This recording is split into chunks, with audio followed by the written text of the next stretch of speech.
everybody. It is 6 o'clock. It is Friday night, and that means it is time for Dragons and Things Heroic Endeavors. Welcome to the stream where we do things and roll dice, and it is a good time for everybody. We do it. Huzzah. You'll note that this week we have Lamar back with us. We are also saying hello to Candace for the second time this week.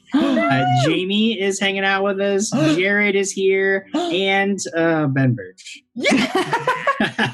I'm just kidding. I love Ben. I hate his character, but I love Ben. We have an exciting episode for you tonight, but I do want to mention that during our mid-show, you'll note that we have a little bit of a preview for a Kickstarter that's going to be going live from Q Workshop pretty soon here. So if you are unfamiliar with Q Workshop, they're the ones who make all of the official licensed Pathfinder dice. They are really, really awesome, and they are going to be having a Kickstarter go live for some really, really cool Evil Skull dice that I desperately need to get. So cool. Q Workshop is good. I don't really have a whole lot to add to that, except that I just wanted to give them a shout out because they're awesome. Other than that, I think, you know what? We'll just go ahead and play some Pathfinder. Sounds good to me. Yes. I don't care what it sounds like to the players because I'm in charge. So here we go. Fanrae Mithel is in big trouble. It began shortly after the doctors were rescued from unknown assailants at the end of our last episode. By the end of the day, messages were popping up all over the city, all supposedly from the Green Lady, all demanding that justice be brought down against House Mithel. Not long after that, a small garden of Rascaba fruit was discovered on a plot of land owned by House Mithel. Hired workers were attacked by ruffians in brown robes, drawing attention to the otherwise unnoticed garden just outside the city. The Green Lady's messaging became clear and more pointed soon after. The fruit is sacred, its cultivation forbidden. The city would burn if House Mithel's sacrilege went unpunished. The city's populace, scared, wounded, and desperate for an end to the constant chaos plaguing their streets, didn't spend too much time examining these messages, the claims of sacrilege, or why all of a sudden this Green Lady was explicitly calling out House Mithel as the reason for their torment. They simply grabbed pitchforks, lit torches, and prepared to excise the sin from their city. Now, House Mithel is surrounded by an angry mob. They are demanding everyone inside surrender themselves to be given to this Green Lady, even though nobody even knows who she is or what she is. Fanrae, you were luckily not at home when the house came under siege, but your father was. Luckily, HEI has decided to throw some resources into keeping your family safe, if for no other reason than to investigate this further and protect themselves from accusations of working alongside House Mithel, if they are indeed at fault. A lot of you are now in an HEI conference room with a scarred elf administrator who looks tired but determined. Well, Green Lady or no, we aren't going to let the mob tear a licensee's family apart in the streets. Who is up for a bit of a rescue? What do you do? We read comments! All right, let's do it. Yeah. My favorite one so far, Zangering Live said, if Michael Jordan is not a thing, explain Space Jam. Oh, can't do it. Explain that. Can't do it. There's no way to quantify Space Jam. No. I like that Adamantite Adventurer just blitzed through all of Crits and Giggles from Monday. And then Jim, they're saying that they owe you some kind of advantage for killing that bandit in episode 2. So everybody was a big fan of that move, except for the bandit. I know. Crossbear 18 has decreed that tonight Fanrae, Harry Plopper, and Candace's character die just for fun. But Kanshaka and Oopsie were safe for now. Okay. Noted. And decreed. Harry Plopper's already dead. What did Fayog do to you? Man. And then Zangarang Live also said $1 million idea, dice-shaped gushers. Oh, there you go. No. I would instantly die. Because of eating regular dice? Yes. Too many dice do look like delicious candy already. A new By the way, Mama Jim Jim says hello, everyone. Mama Jim Jim. We've got a bunch of new sub Zang. Oh my goodness, I can't read right now. No. Zangarang Live has resubbed for 2 months. Scott Denuzo has resubbed for 23 months, and Daniel Lan has resubbed for 3 months. That's awesome. Very nice. That is amazing. Dope. We have accrued a few followers since we last broadcasted. We have, let me see, Vas Kribla, if I'm not butchering that name, which I am. Alfonso Dor 57, Margrave 0, Phantom Ninja Ace, Helsing Revamped, and Miss Magitech, who will be joining the cast of Bedlam and Discord. Ooh, Nice. Coming next week. Nice. We're getting into that Bedlam and Discord soon. I cannot wait. And it looks like we already have a bit boss. And it was Scott Denuzo who gave Harry Plopper a hero point. Well, you Yay! did. Scott, stop supporting Harry Plopper and support me so that I can kill Harry Plopper. Oh boy. So you are all sitting once again in an HEI conference room. You've been called together because it appears that Fanrae's own family has come under attack after the entire city has sort of risen up, all accusing House Mithel of bringing the wrath of the Green Lady to Cavaloshia. And right now, the objective is to get to Lord Mithel and bring him here. However, the scarred elf administrator warns that discretion is essential. If you can move Lord Mithel without the people even knowing that you were there, that would be best. We certainly don't want any violence. Our PR department is already swamped after a licensee burned an unturned pollen victim to death in the streets just a few days ago with alchemist fire. Fanrae, I would normally place you in protective custody, but I feel that your intimate knowledge of the manor might be the only way to get a team in and out safely. So if you have no objections, I think you should be on the ground for this one. Which brings us to my next point. Do you know of any way for us to reach your father undetected? There might be an entrance that others wouldn't know about. It would be through the mausoleum outside of our house. There's a mausoleum outside of your house? Well, I mean, I don't know. Jim, help. Yes, you know that Mithel Manor has not always been in the family, and it was purchased from a previous house who were well known for burying their dead on site. It was one of the reasons that the manor was so cheap and it was purchased so readily was because nobody else would do so because they feared that the grounds might be cursed. Your father, however, had no such... he saw a deal and he knew that he was going to jump on it. So he, perhaps unwisely, purchased the house. Yes, there is a mausoleum near our property. It does lead into the basement of the house. I have never been through the basement, never been in it, but we can reach the house from that point. Well, I mean, this is certainly news to me. I've never heard of any such passage. So if I don't know anything about it, we can assume that many others do not. Perhaps indeed this is the way in. Any of the resources that you might require are yours, but again, I must urge you not to confront this mob. We do not want any violence if it's at all possible to avoid. We've been dealing with quite a few accusations, knowing that House Mithel has partnered with HEI in a number of past ventures has put us in quite a bit of exposure, and we don't want to increase that or give the mob any reason to further sling mud in our direction. Of course, we will stay as far away from the people as possible. Excellent. Well, if you have no further questions, I suggest you move. There's no telling how long the people are going to quietly wait for the members of House Mithel to surrender themselves. I am ready when everyone else is. We get shocky stick?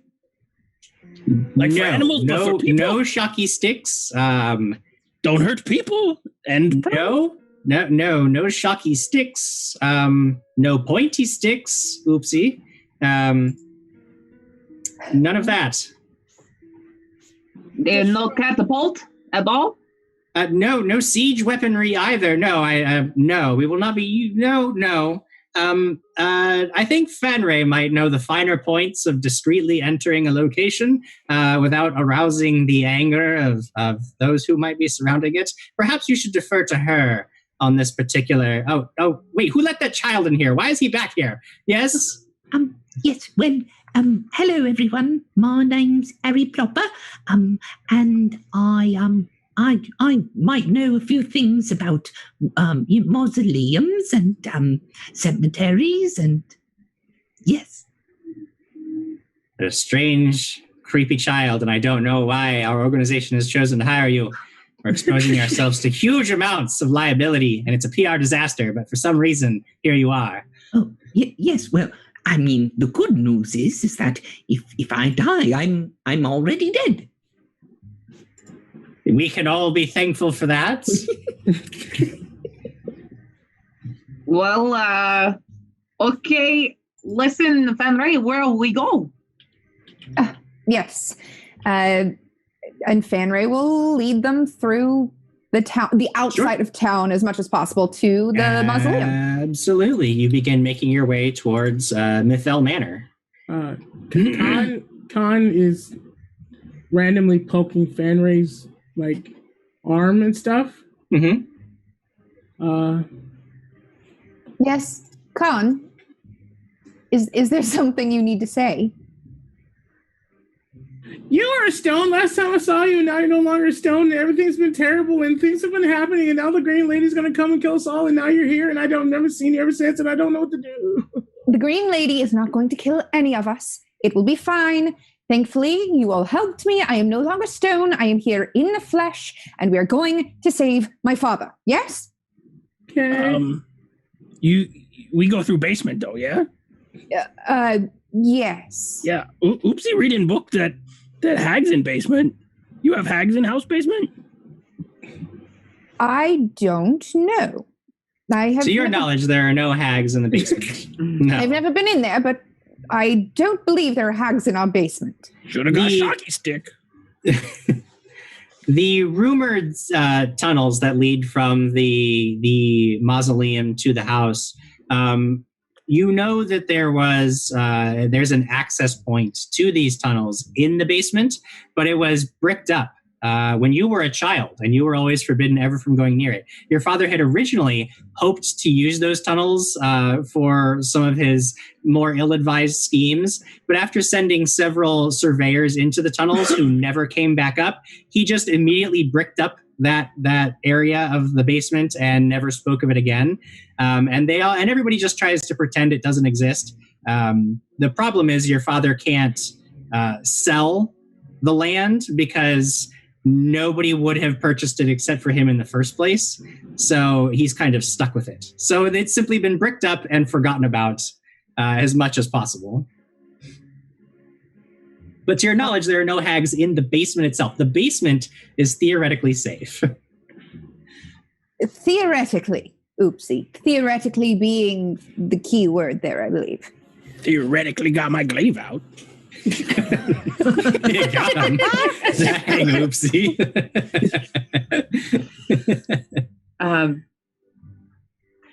Sheog walks over to Harry and says, "Hello, little man.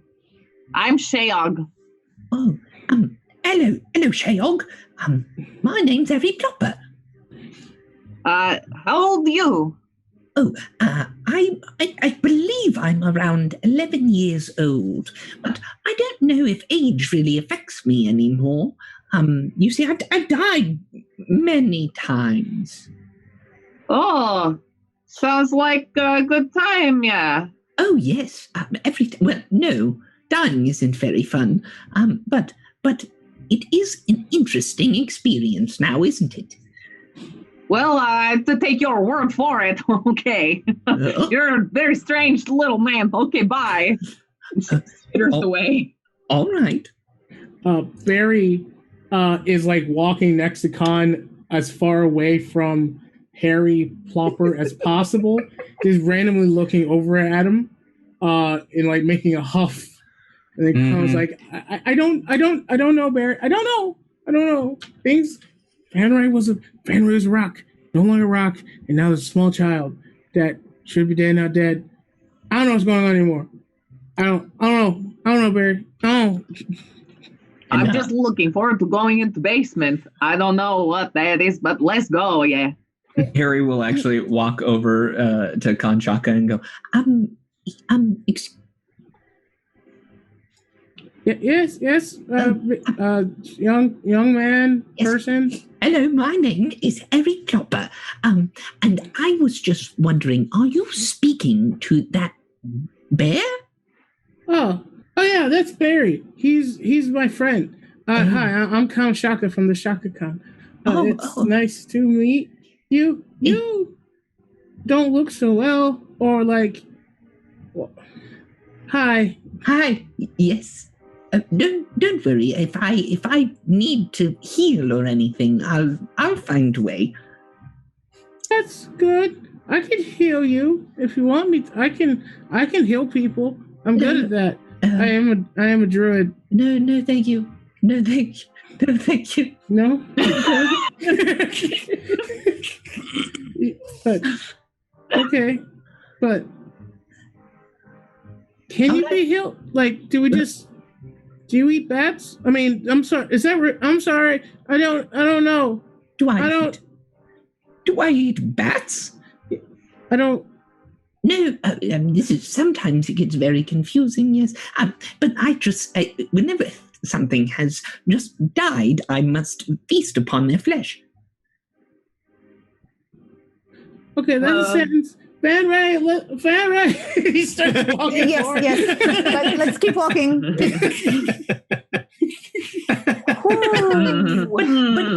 I'm very sorry. You did say you were a druid, did you not?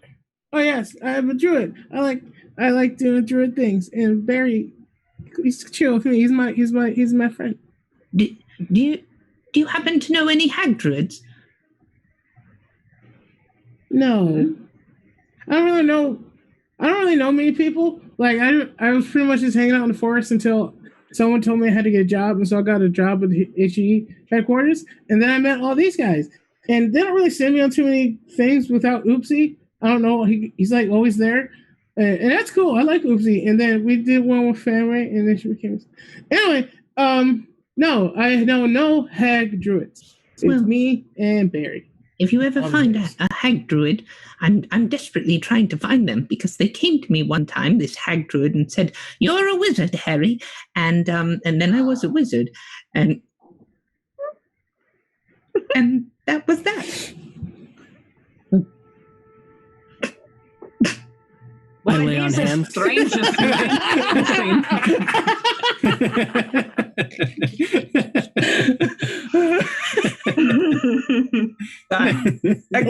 It's that I was a part of the setup and didn't even know. If I find a hag druid that's not trying to kill us instantly, or also cursing me, I will let them know that they said that you are a wizard now. Thank you. It's hopefully there's no hag druids in Fanrae's basement.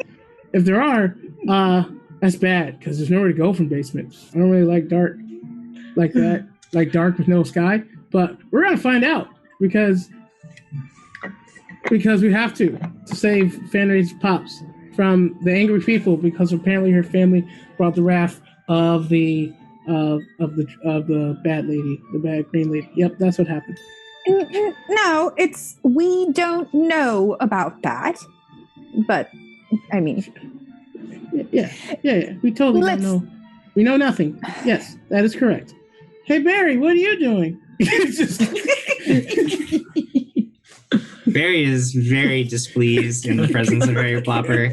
Does not know how to handle an undead creature just roaming around. So he Smells just weird. is like edging away from him and like shaking and acting all nervous and doesn't like this at all. Well, Yep. what's great though is that he doesn't have to be close to Harry Plopper because Harry Plopper is at the very end of this party for sure. Oh yeah, You all have to slow down in order for Harry to keep up. you're all walking approximately 1/3 slower so that Harry Plopper can maintain his position in the group. At that point, Fanrae just picks up Harry Plopper, like potato sack over the shoulder. We have places to be. You need to move faster. If this is the only way it's possible, then I will carry you. Yes, I'm so sorry. Yes. Well, are we there yet? Indeed. You soon come within sight of a very large and elaborate looking manor on the edge of the city of Cavaloshia. And you do indeed see that there is a group of angry looking people with the archetypical pitchforks and torches, and there is a lot of shouting, but nobody appears to really, like, they've all crowded around the house, though you don't see that it looks like anybody has made any attempt to actually enter the house. Like, there are no broken windows, no rocks are flying, nothing of the sort. People are just this huge group, maybe 100, 150 people are all just like outside the house yelling. Very difficult to sort of tell what they're yelling about, though you would imagine it's probably something about House Mithel and dragging them out into the streets. Now, as you are approaching, we will go into a really cool system that I found in the GM's guide, which is Infiltration. So the way this is going to work is that there are a series of challenges between you and your goal, and you can navigate them by selecting appropriate skills and making checks. When you succeed on your checks, obviously, you manage to make progress without being noticed. If you fail your checks, you may even be able to make progress, but it might have consequences that are generally undesirable. As you are making your way towards this group, you realize that you could simply sneak by them, making a group stealth check. Or you are possessed of the means, and if you have an idea for some kind of distraction to draw the crowd's attention, you could attempt a deception check to try to create a distraction that will allow you to slip onto the grounds unnoticed by the mob. How do you, as a group, think you should proceed? Conchaka, Hi. Barry do dances? I was thinking Barry do dances, but I'm not really a good liar, or kind of like I really don't go because bears don't sneak. So either way, Bear could do dances, but Bear might just be doing regular dances. Here's the thing. I am quite sneaky, and I can help all of you be sneaky if you would like. Yes. Maybe we do both. You could try to do both. Jim Jam, would you say it's very light outside? Currently, yes. It is pretty early in the day. Okay. Sorry, Ben, go ahead. No, go for it.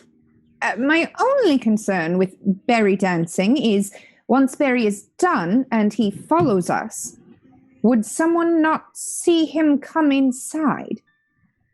Or go into the mausoleum?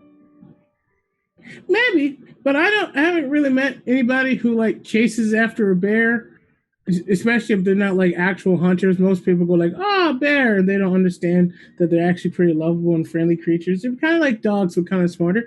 But Barry's a good dancer. Anybody who wants can make either a nature or society check. I will make a nature check because that is what I do. That's the whole purpose of me being here. Society was 18 for me. That'll be a 26 for nature.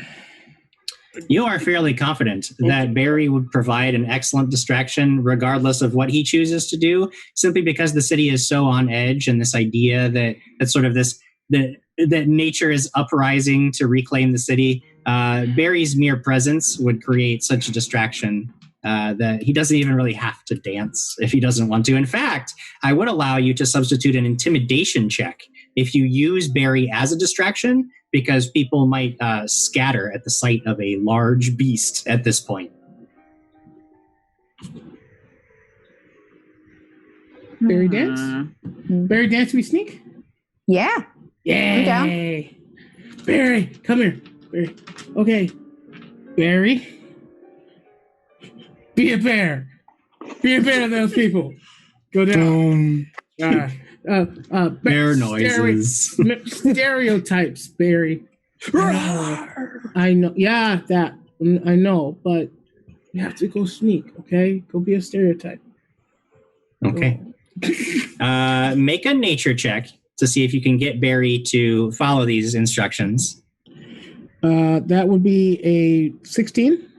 That is sufficient. Barry seems to understand what he is to do and sort of readies himself to go basically galumphing toward the crowd, looking big and scary as he possibly can, which should hopefully scatter enough people and provide enough of a distraction that you can slip onto House Mithel grounds without attracting notice. Ooh. So on your signal, he is ready to do that. And when when this occurs, you can make an intimidation check for Barry. All right, Lady Fanrae, let's do this. Barry now. Oh, there's the mob. That is a 17. 17 is a success. Barely. I feel like that was barely a success. Galumphing towards the crowd, roaring, his jaws wide. People notice this, turn towards him, and as soon as the whole crowd has sort of turned towards him, he rises up on his hind legs and begins swatting at the air with his paws, and the people begin to freak out, and they are screaming, and you see that some of them scatter into the streets. They're all trying so hard to get away from Barry that this is your moment to leap into action. So you all begin making your way onto the manor grounds. You know, Fanrae, that you need to get to the rear acres of the house. They actually have a very large plot of land behind the house itself, and you need to get your way through an iron gate to get there. But luckily, you have the keys to do that. So you, using Barry's incredible distraction, you get through the gate and begin hoofing it across the large expanse of overgrown and ill-kempt lawn towards a large stone mausoleum in the distance. And without attracting any notice from the people who are outside the front of the house, you manage to make it there. However, you do know that Barry is still outside the gate, and it looks like if you want to try to go back for him, you can, but it would require you to make another check to do so. Or Barry would know enough to sort of avoid any danger. He would simply be sort of out of commission until you can go and rejoin him later. Con, this is your decision. Bears should not be in basements. Con just kind of makes a bunch of hand signals. Go get food. Yeah, Barry knows enough to not get in trouble with the crowd. He scares a bunch of these people. Any of them that might make their way towards him, instead, he knows enough not to hurt anybody. So he just sort of backs off and begins running through the streets. He knows enough of the city, especially getting back to HEI, that you're confident that he will be A-okay until you can retrieve him later.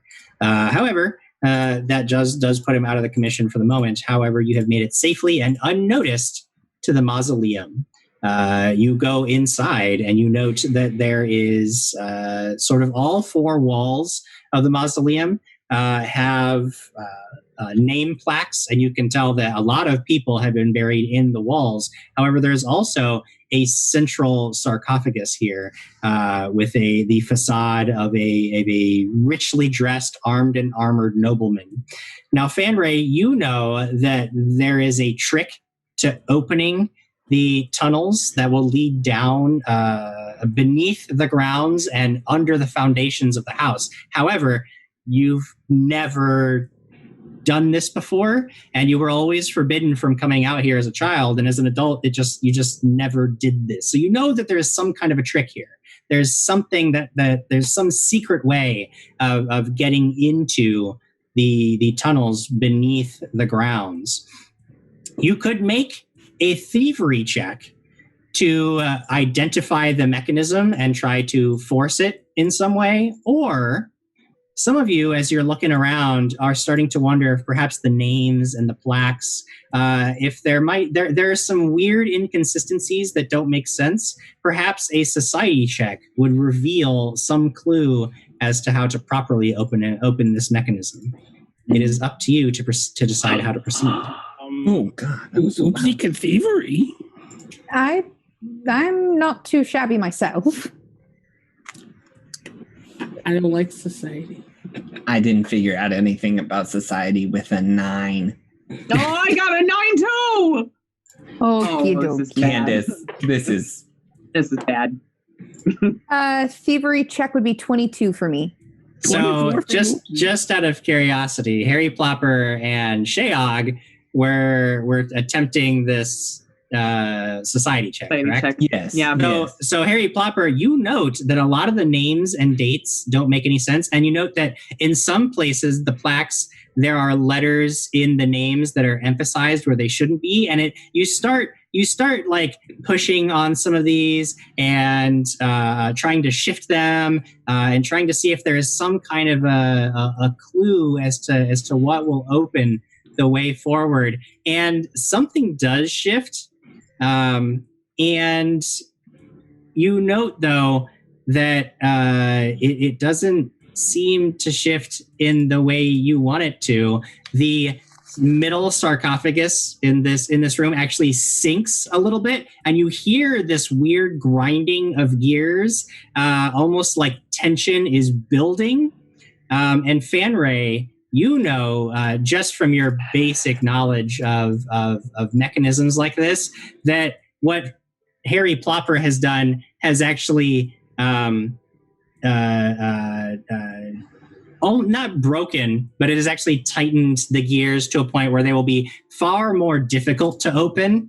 Oh no! Should you be forced to try things through a more mechanical route?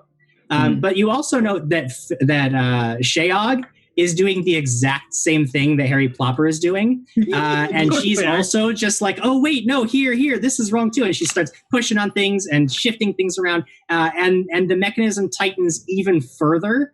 And you note that now something in there is almost certainly broken, and opening it will be extremely difficult at this point. But it may be the only way forward because they have so thoroughly mucked up whatever the proper mechanism for opening this was. Sorry. Everyone take your hands off whatever you are touching. Please stop whatever you are doing. Oopsie. You said you have some skill in thievery. Yeah. Oopsie good too. All right. I think it might be up to us, unless someone else has something to say. I miss Barry. That is something appropriate to say. Yes, we all miss Barry. All right, let's do this. Should we roll over those checks from earlier, Jim? Or no, I would not do that. Go ahead and just make a thievery check. Okay. Can we both do it, or would it be better for each check is an attempt? So if everybody just starts rolling, I would have to resolve them in a certain order. So you can all attempt it, but just let me know who's trying this first, kind of deal. Jared, you or me? I'll do it. Okay. I rolled a 23. 23. Despite the fact that Harry Plopper and Sheog have have really messed things up. You managed to actually find a panel in the stone sarcophagus that is a false panel. You rip it aside and you see that there is actually a mechanism for raising and lowering this sarcophagus. And you begin tinkering with it and sort of switching things around and trying to figure out how it operates. And then all of a sudden everything just sort of, one of the gears had slipped. And so you sort of like knock it back into place. And all of a sudden, the process that Harry Plopper and Shayag started begins up again, and the sarcophagus itself actually properly begins to sink much, much lower until it disappears into the floor, shifts to the left, and reveals a staircase that leads down into a dusty, unknown depth. Oh, good. So you only could do a little better. I am a human, aren't I? Yep. Okay. Plopper guy, you go first. Are you sure you want that? Yeah, he already dead. I guess so. A hag in the basement. Kill Plopper guy. But he's a child. We should take that into account, I think. It's okay, Plopper boy. And she takes out her falchion and she says, I follow you, let's go. All right. Patrono expectus. And he casts dancing lights. Okay. So that now there are these dancing lights around him. Very good, because it is very dark down in the tunnels. So those of you who cannot see in the dark would have had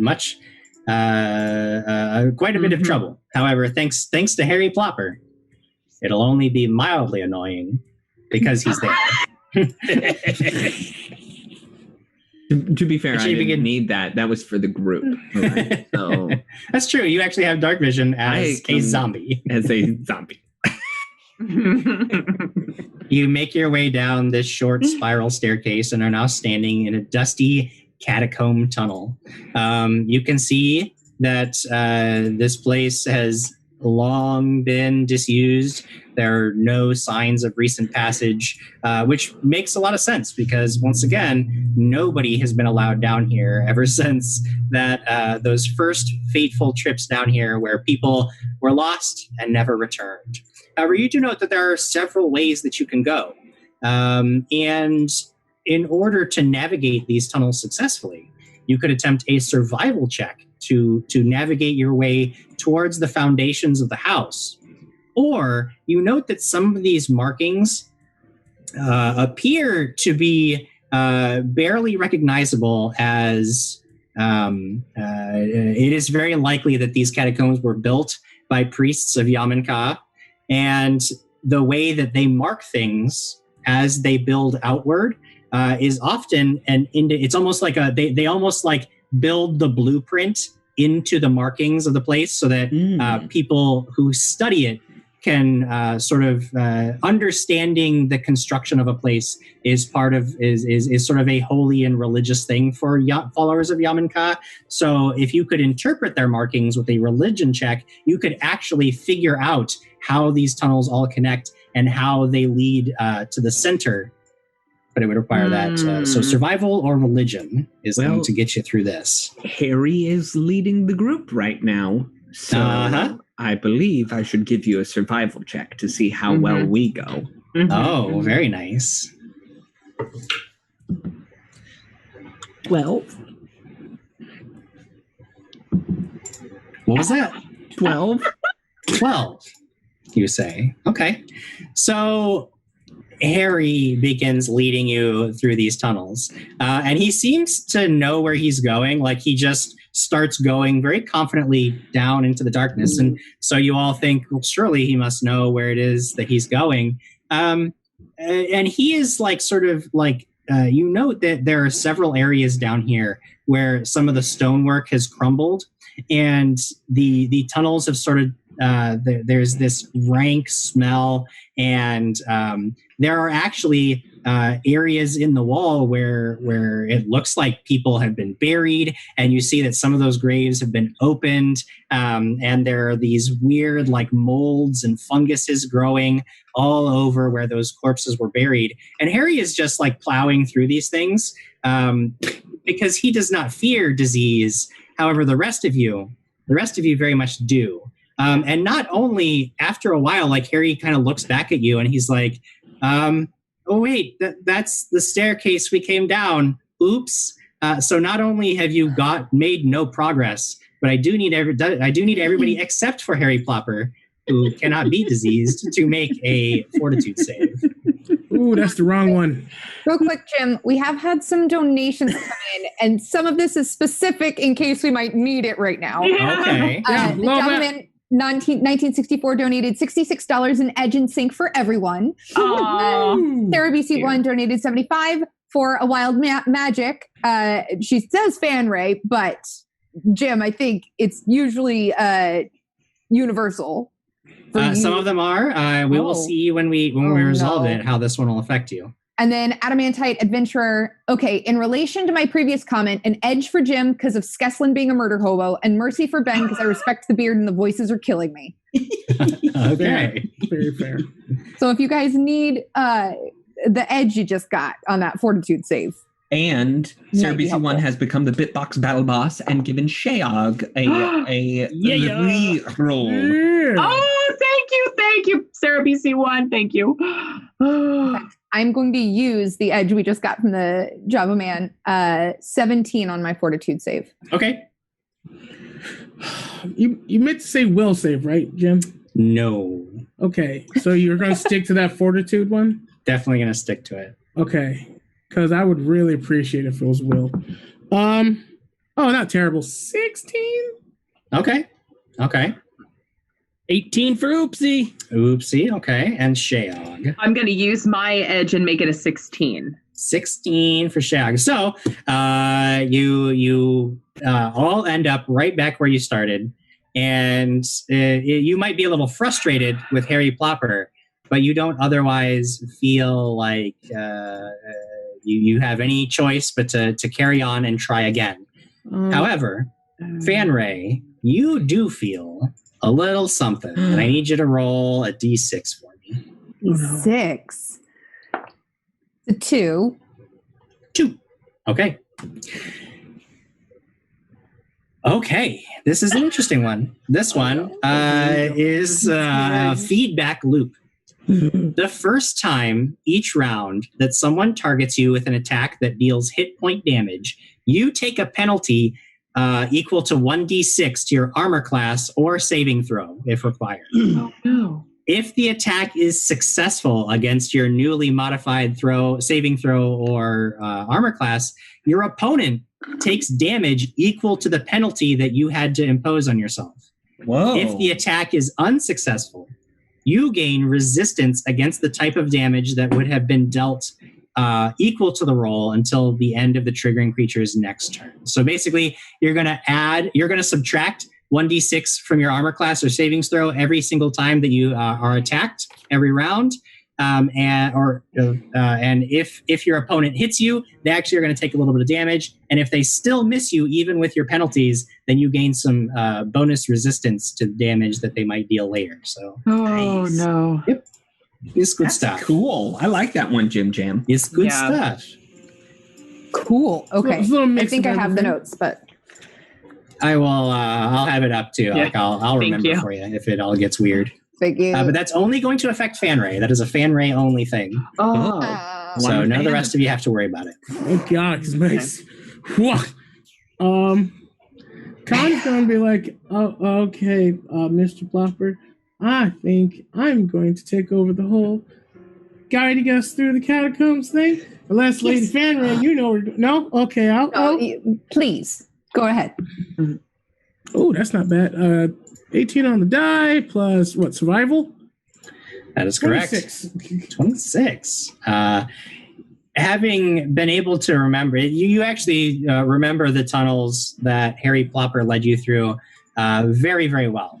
You were able to make a very, very good mental map of the places. So you're basically just able to, you just do everything that Harry Plopper didn't do. And that turns out to be the right call. Because you eventually come into an area that looks very much like you are under the foundations of the house. the labyrinthine catacombs eventually bring you to a large central chamber, and by every estimate, you are now directly beneath Mithel Manor. The foundations of that building hold what is clearly a large tomb. The mosaic tile floor depicts the sun and moon rotating about a great stone sarcophagus, a clear testament to the tomb occupant's narcissistic worldview. On one end of the chamber, you see an archway before a spiral staircase that leads up, you presume, into the bricked-up portion of the basement.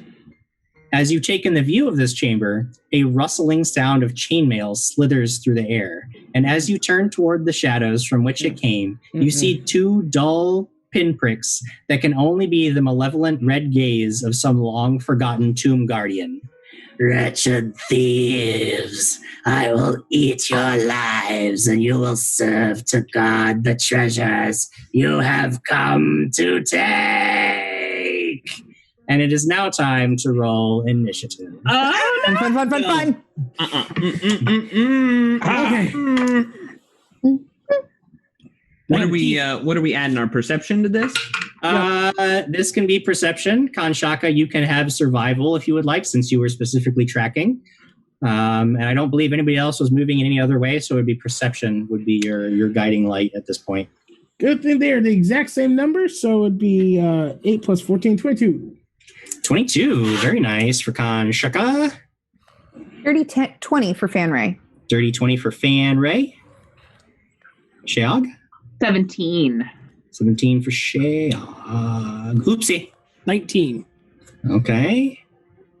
And Harry Plopper. A wizardly 12. A wizardly 12. Well, unfortunately for me, well, no, I still beat Harry Plopper. Rolled a 2 on the die and still beat Harry Plopper. I thought for sure I'd be going last. Kanshaka, you react first. You were ready for something. Your spider sense was tingling before you even stepped foot into this tomb, and now you know just why that was. Some horrible creature is lurching towards you with a sword in its hands and its rotting flesh hanging from its bones. What do you do?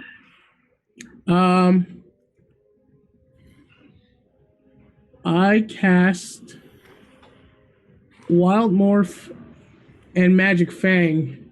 As you see Kanshaka's body just kind of like beef up, get a little bit hairier.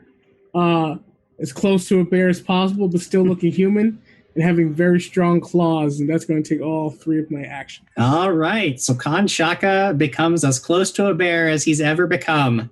Soon we know that he will finally fully complete his transformation. But it is Fanrae's turn next. You feel a surge of wild magic. You know that you are in a particularly precarious position, and this battle could go any way for you. You now know exactly what happened to those poor surveyors who came down into these tunnels some 14 years ago to try to map them for your father. What do you do?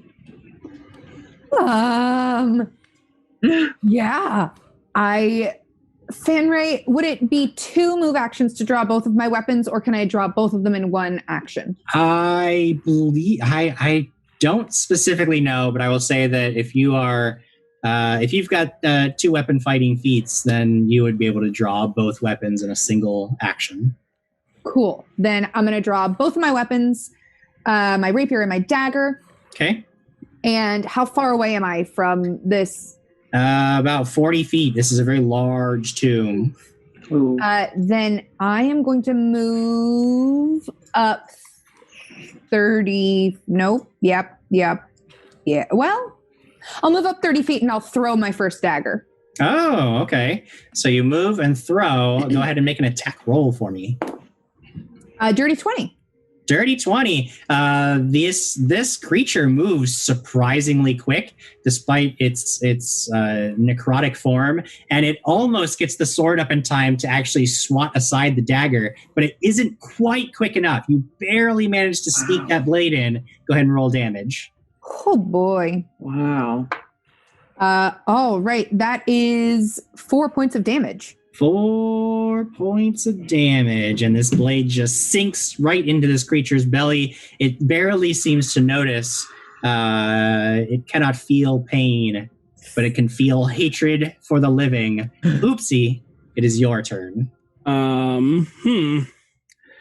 Oopsie will step up 10 feet away from the creature. Okay. One of the creatures, and try and attack with my glaive. Okie dokie. Trying to take advantage of that reach on this thing. Okay. At the same time, I was like, Oopsie said there'd be hags! It's not the greatest. It's only a 17, Jim. 17, the creature easily swats the glaive blade aside, laughing as it does so. What else do you got for me? I'm going to swing one more time, and I'm going to Sure. utilize this edge to offset that penalty. Hey, that's better. Nope. 18. It's one better. 18, yeah, is you're a little faster, but it's this creature is quick, agile, and skilled in combat. This could be a tough opponent. Sheog. Sheog would like to 40 feet away. So she's got her falchion out, and she's gonna, I guess, take 2 of her turns to get up to this creature, right? And then she's gonna take one big old final swing. Okay. Okay. I rolled a 2. So okay. That's not gonna do it. No, that's hardcore not gonna do it. Never mind. Just kidding. Okay. After that, it is this creature's turn. Beset by 3 of you, it does not seem to be too phased. In fact, it begins to laugh even harder, and it's the sound of its rattling laugh echoes about the room, and everybody needs to make a will save. Oh yeah, that's the right one. Yeah, no, 24. Is this a death effect, disease, a mental, a paralyzed, poison, it is a or mental unconscious? effect. All right. It is a mental effect. I'm immune.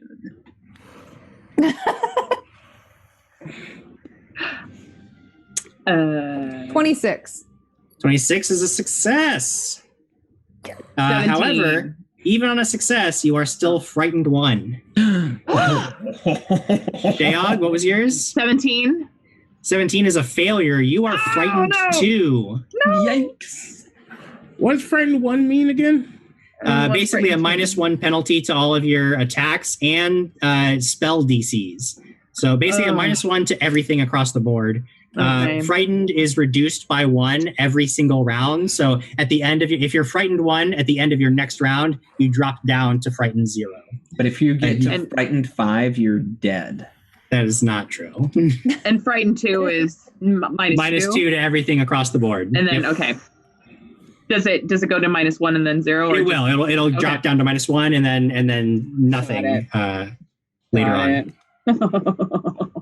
So I know, Kanshaka, what was your save? 24. 24 is a success. So you are just frightened 1. Oopsie. So a 17 did not save. Did an 18. An 18 also is a failure. That is a -2 for you, my friend. You are frightened 2. What if I used my hero point to reroll? You could. You gave yourself. I gave myself a hero point when I took over as the bit boss battle. That's the real way to play. That is gaming the system, my friend. I have to go in and donate all of myself rules. to have a ton of edges and all that junk. That's much better. 17 plus 6, 23. 23 is a success. You are only frightened 1. Yes. Good job, Jared. This Thanks. creature's hollow laugh reverberates throughout the room, shaking you all to your very core. Some of you more than others. Yeah. And that was 2 of its actions. It still has 1 more action, so it is going to stab Sheog with its long sword. Of course. It just tries to go right for the throat. Mm-hmm. And that is going to be 21 to hit. Yeah. No. Yes. Okay. So, things happen when it hits you. You note that blood sprays from the wound as you take 11 points of damage, and all of that blood, instead of spattering about the room, actually is almost siphoned into the creature who looks just a little stronger. You do need to make a fortitude save, Sheog, and this will be affected by the frightened condition. That totally would have killed Harry Plopper. That one hit. 20, 25, 23, 22. 22 is a success. Okay, so you are not drained by this creature's attack, but you can tell that something horrible is like some horrible necrotic energy is being channeled through its weapon, and this creature is exceptionally dangerous. That will take us. That was its third action, so now it is Harry Plopper's turn. Harry will look at a stone over there on the ground, and he'll say, "Ding God, we am so levia," and he'll telekinetic projectile a stone at this creature. Okay, I will say that since it is surrounded by your allies, it is going to get a +1 bonus to its armor class, but you can certainly still do that. Good for it, because that's a 13. 13 is a miss. This stone just goes sailing off into the darkness. So that's one. That's one action and two actions: a somatic and a verbal. Okay. So my third action is to be slow for forever. Your third action doesn't exist because you've made a horrible character. It is Kanshaka's turn next. Kanshaka, you've got the claws, you've got the fur, but do you have what it takes to make Barry proud? We're going to go ahead and get face to face with this big monstrosity. Despite your fear, you rush up and get in this thing's face. Okay, that is 2 actions to fully get up there. All right, I swing. You swing. Third action is a swing. 21. 21 is a hit. Your claws strike flesh. 2d8 plus 2.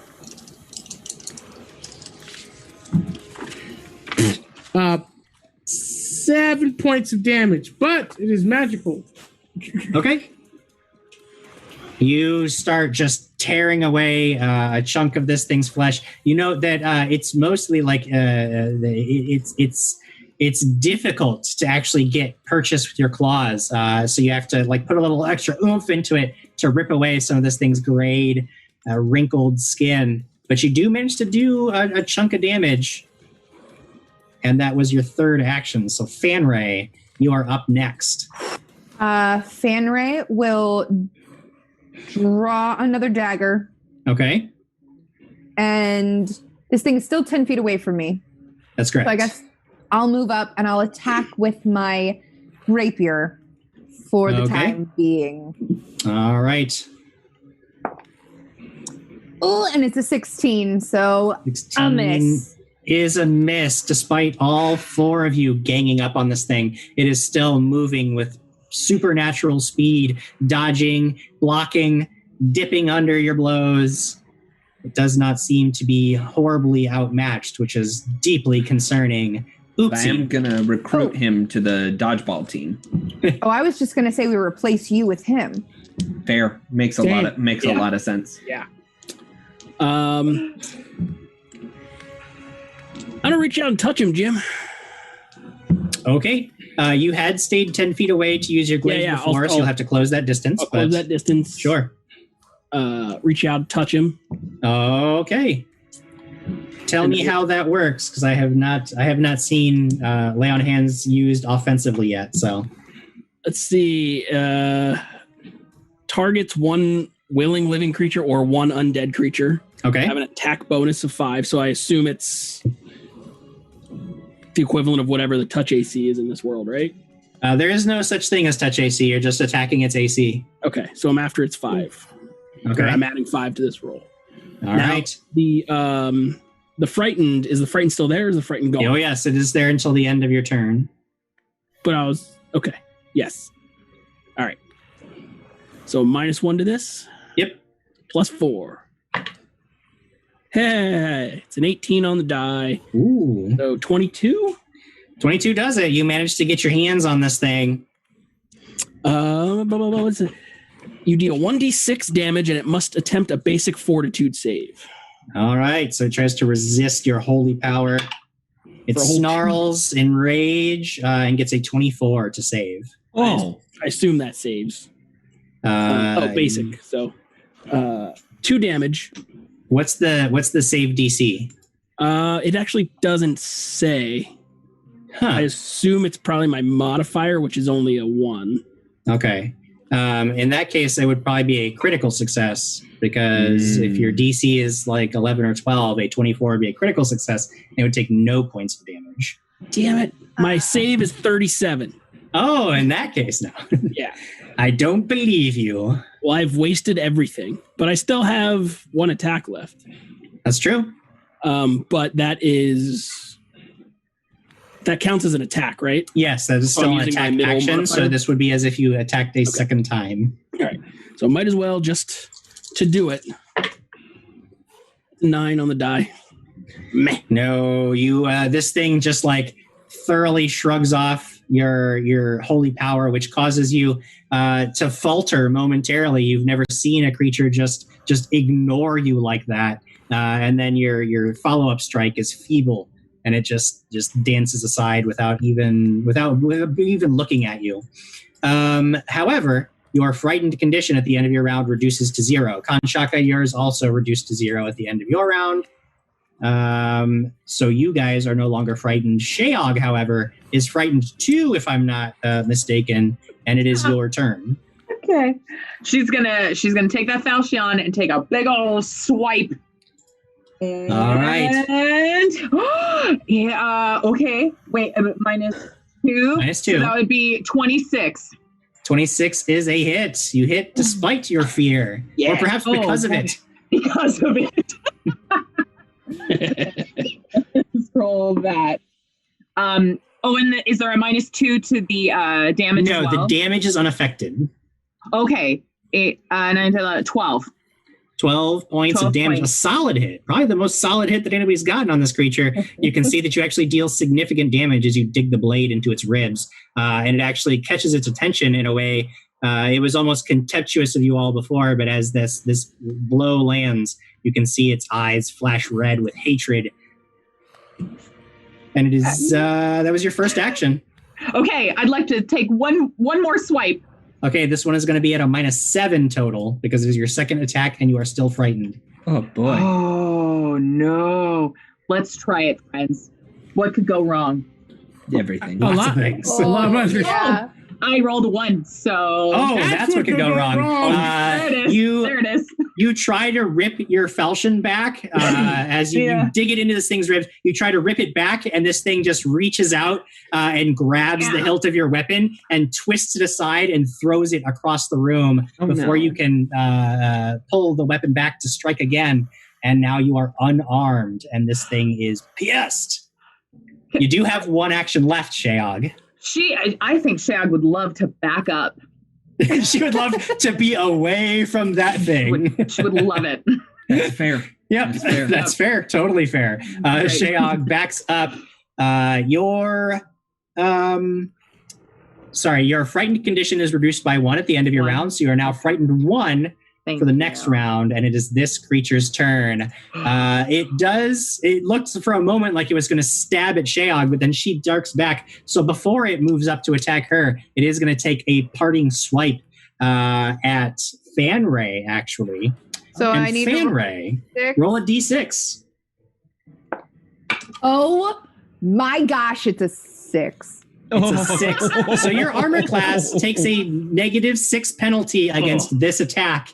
And let me tell you, it is going to get ugly because my total is a 27. That's a critical. That is a critical hit. Now, the good news is this creature is going to take feedback damage equal to what you rolled. So it takes 6 points of damage as this flash of energy passes between the blade that it carries and it and your flesh.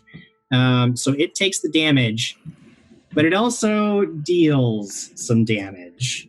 Glimpse of redemption?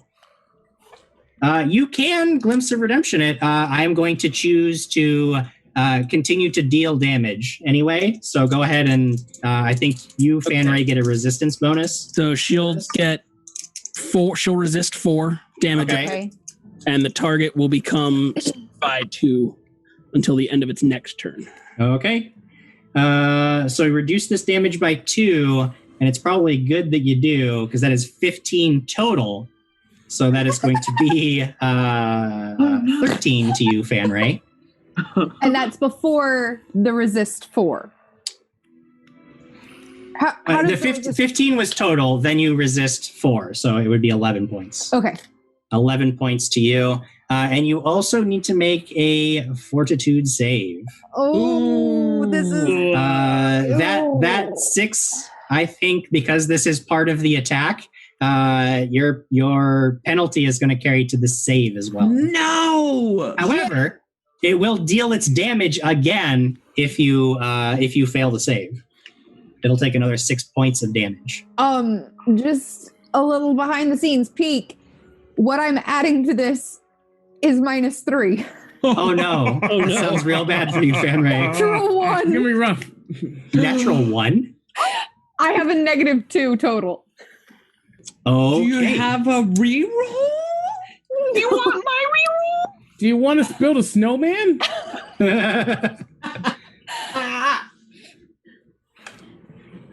Yeah, no, that's bad news for Fanrae. Fanrae, She's been you are getting now spicy. drained 2 as just like gouts of your blood are absorbed into the blade and up into this creature's flesh, and you guys can see some of the damage that had been dealt is repaired. However, it also then takes damage from your wild magic surge. So all the damage that was repaired actually gets canceled out. And actually, I still take 1 additional point of damage. So you're drained 2, which is bad news. Let me tell you exactly what drained is going to do to you.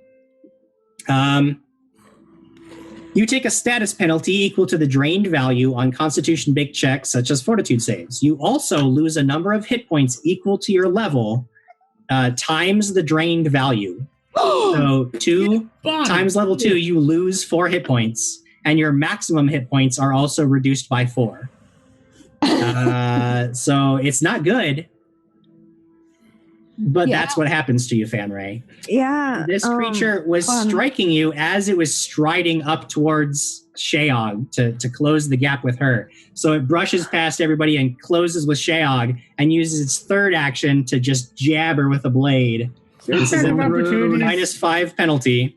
There are no attacks of opportunity unless you are a fighter that has the reaction for attacks of opportunity. Pathfinder. Oh. Maybe not. With that -5 might have saved you, Sheog, but let me figure this out real quick. So that's +9, 18 to hit. That is my AC. So it does strike you. No. So it slashes Fanrae, brushes past all of you, stabs Sheog in retribution for her attack previously, and that is going to be 13 points of damage, Sheog, and I need you to make a fortitude save. If these were spells, we'd be good. 26. 26 is a success. No problem. You are not drained. No problem there. However, that damage is a problem.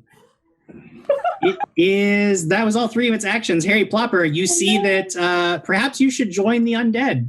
Your friends are up against something real nasty, and it does not look good for them. What do you do? Fair. So Harry will make a perception check or a medicine check, whichever one you would prefer, to see how well this creature is. How we doing, Jim Jam? And that's what Harry would like to know. Sure. Go ahead and make a medicine check. All right. 10. 10? You don't know. It's so tough to tell because it seems like every time you guys damage it, every time it strikes one of your allies, it absorbs some of their life essence and gets stronger. But you do know that you have dealt you have dealt damage to it. You can tell that it's been hurt, but you can't really tell any specifics beyond that.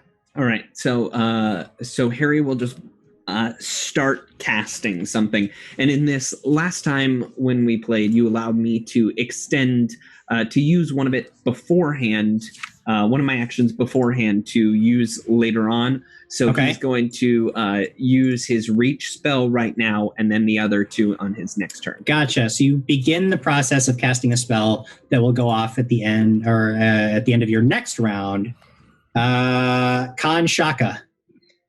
This creature has once again, it basically went chasing after Fanrae, Sheog after striking Fanrae. This thing moves so quickly, and it doesn't seem at all. It seems to just throw itself without care into the fray. What do you do? How many steps will it take for me to get to it? One action would get you up to it again. Khan is a single-minded individual, so he's going to go up to it, maybe, and try to cat claw its back or something. Sure. Meow. So the second roll is a -5. So yes, black will be an initial attack, and this blue will be second attack. Initial attack is going to probably miss with a 11. Oh yeah, that's no good. Oh boy. Second attack might hit with the -5. I'm going to go ahead and... It'll actually be a -4. Claws are always agile, so you actually take a -4 penalty instead of a -5. Cool. I'm going to go ahead and give myself an edge to make that only a -3, so that it hits 19. Your blow just barely... We're level 2, Jim. The armor. Some of us are level 1, Jim. And some of us you are were level so 1. close. Weird. So level close. 2, Jim. I know. I know. Is talking a free action? Yes, you can talk for free. Fanrae, who used to own this land? Maybe if we tell him we're them, he'll go away. Well, it's either the Greymores or these could be the people my father hired to send down here. I don't know. We're from the family of Greymores, you big monstrosity.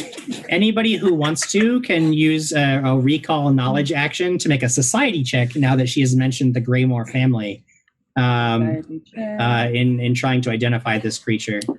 But Fanrae, it is your turn. You are feeling horrible, but you know that you've got to do something. You can't just give up and die. Yeah. So Fanrae's gonna back away a little bit and pull out her, I think it's the lesser healing potion. Yeah, I bought a lesser healing potion. I'm going to drink that. Yeah, it's probably a good move. Because, Because you know. Okay. I am back at full health. Nice. Excellent. Well, full health, but remember, your full health is reduced by 4. All right. Okay. And I think that's all 3 actions. Yeah, you moved, you drew a potion out, you drank it. So we go now to Oopsie's turn.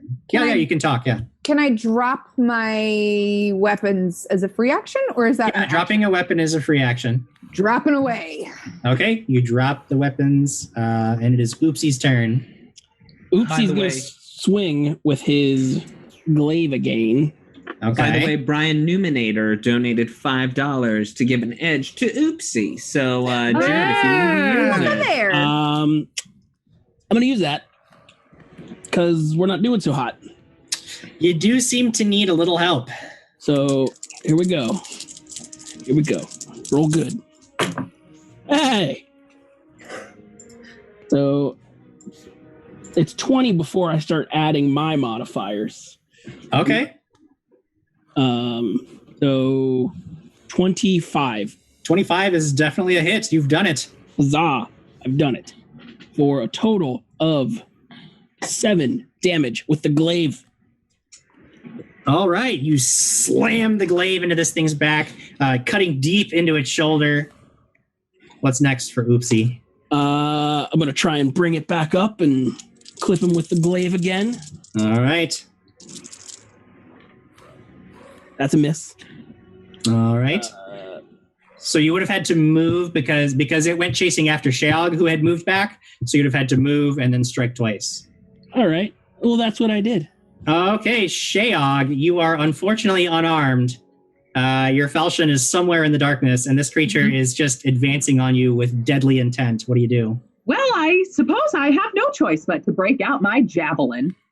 Okay. So, you grab a javelin. I'm going to grab the javelin. When you're being chased by an undead creature, you break out that javelin. You knew, Okay, she's going she's going to use that javelin. Let's see here. Oh, it's a -1, right?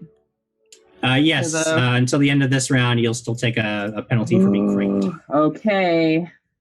Here we go. 18. What was that? 18? 18. 18 is a miss. It's very difficult to throw a javelin at somebody who's almost up in your face. Oh, it's so sad. But it was one action to draw a javelin, one action to throw a javelin. You do have one action left. She's going to run one more time. She's going to back up away from this thing, I think. Backs away. Okay. Run away. Okay. Run away. Go get my rapier. Okay. It is now its turn. It does look like it would have no trouble chasing after Sheog, but then it feels this biting pain in its back as this glaive just cuts deep into its shoulder blade. So it turns around, whips around, and steps up to Oopsie and takes a swing at Oopsie instead. No. Time to kill Oopsie.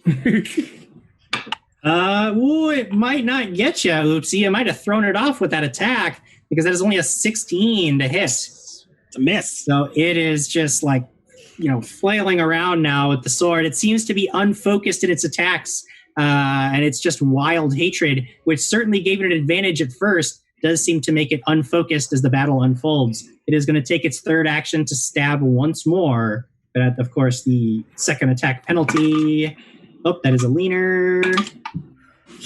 Probably a miss with a 15. Yes. So it is, Oopsie, you're able to fend it off as it just wildly throws itself at you, abandoning its target, Sheog. And this might provide Harry Plopper with the opening he needs to cast a truly epic, valuable, and certain to do something spell. Well, first, Harry is going to speak in Necril to this undead creature. Okay. And he'll say, Hello, my name's Harry Plopper, and we're not trying to steal from you, but if you continue with your course, I will murder you again. At the sound of your name, this thing whips its head to look at you, and its eyes narrow, and it says, in Necril, it says, "You're a disgrace to death. I will destroy you." Oh, go ahead and so Harry will use his Davada Decabra and release Shocking Grasp, but at a reach spell. Okay. Now, so it gains 30 feet of reach. Okay. Please. I'm going to use an edge. Do good. Bless you. Thank you.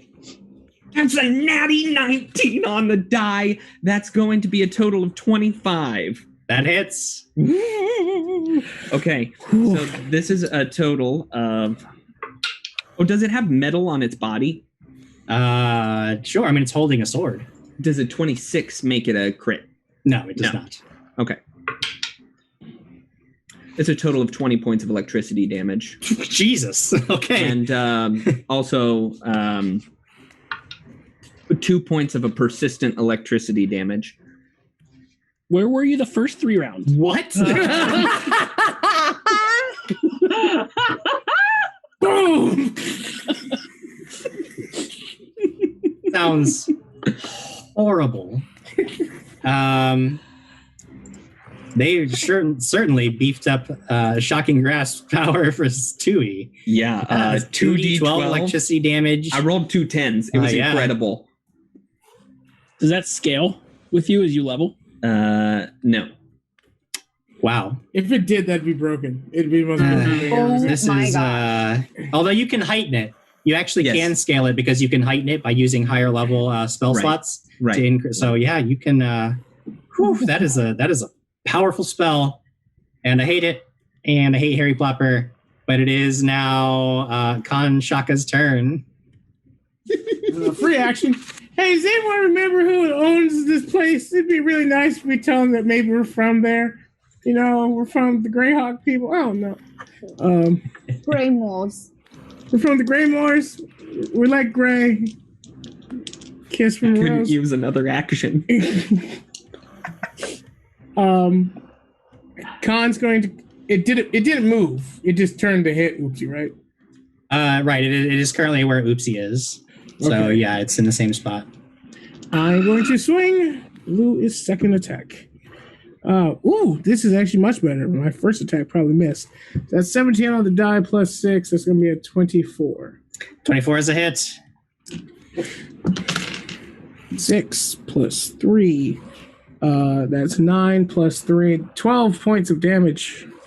12 points of damage. So Harry Plopper says something in a language you don't understand, and there's some kind of exchange between Harry Plopper and this creature. And then Harry Plopper just lets loose this bolt of electricity that stabs deep into the heart of this creature as it is like screaming in rage at him. And you can tell like it is just going to rush him and destroy him if you allow it. So you very quickly sort of reach out with the claw, swiping across its midsection, tearing open its belly. And this creature, as it tries to stumble forward to go after Harry Plopper, only its legs move and its back half just like falls apart.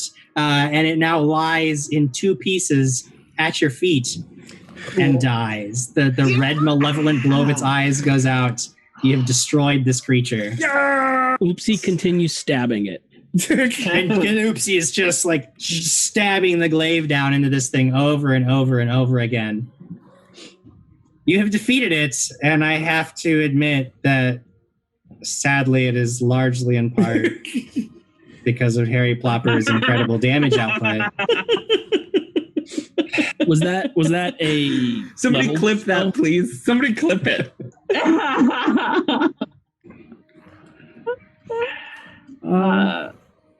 Don't worry, I am trying to change the music, but our internet got real funky there for a moment, and Fanrae will move to pick up her weapons. Shayog will pick up her falchion. Sure. It doesn't take you too long to find and retrieve your weapons.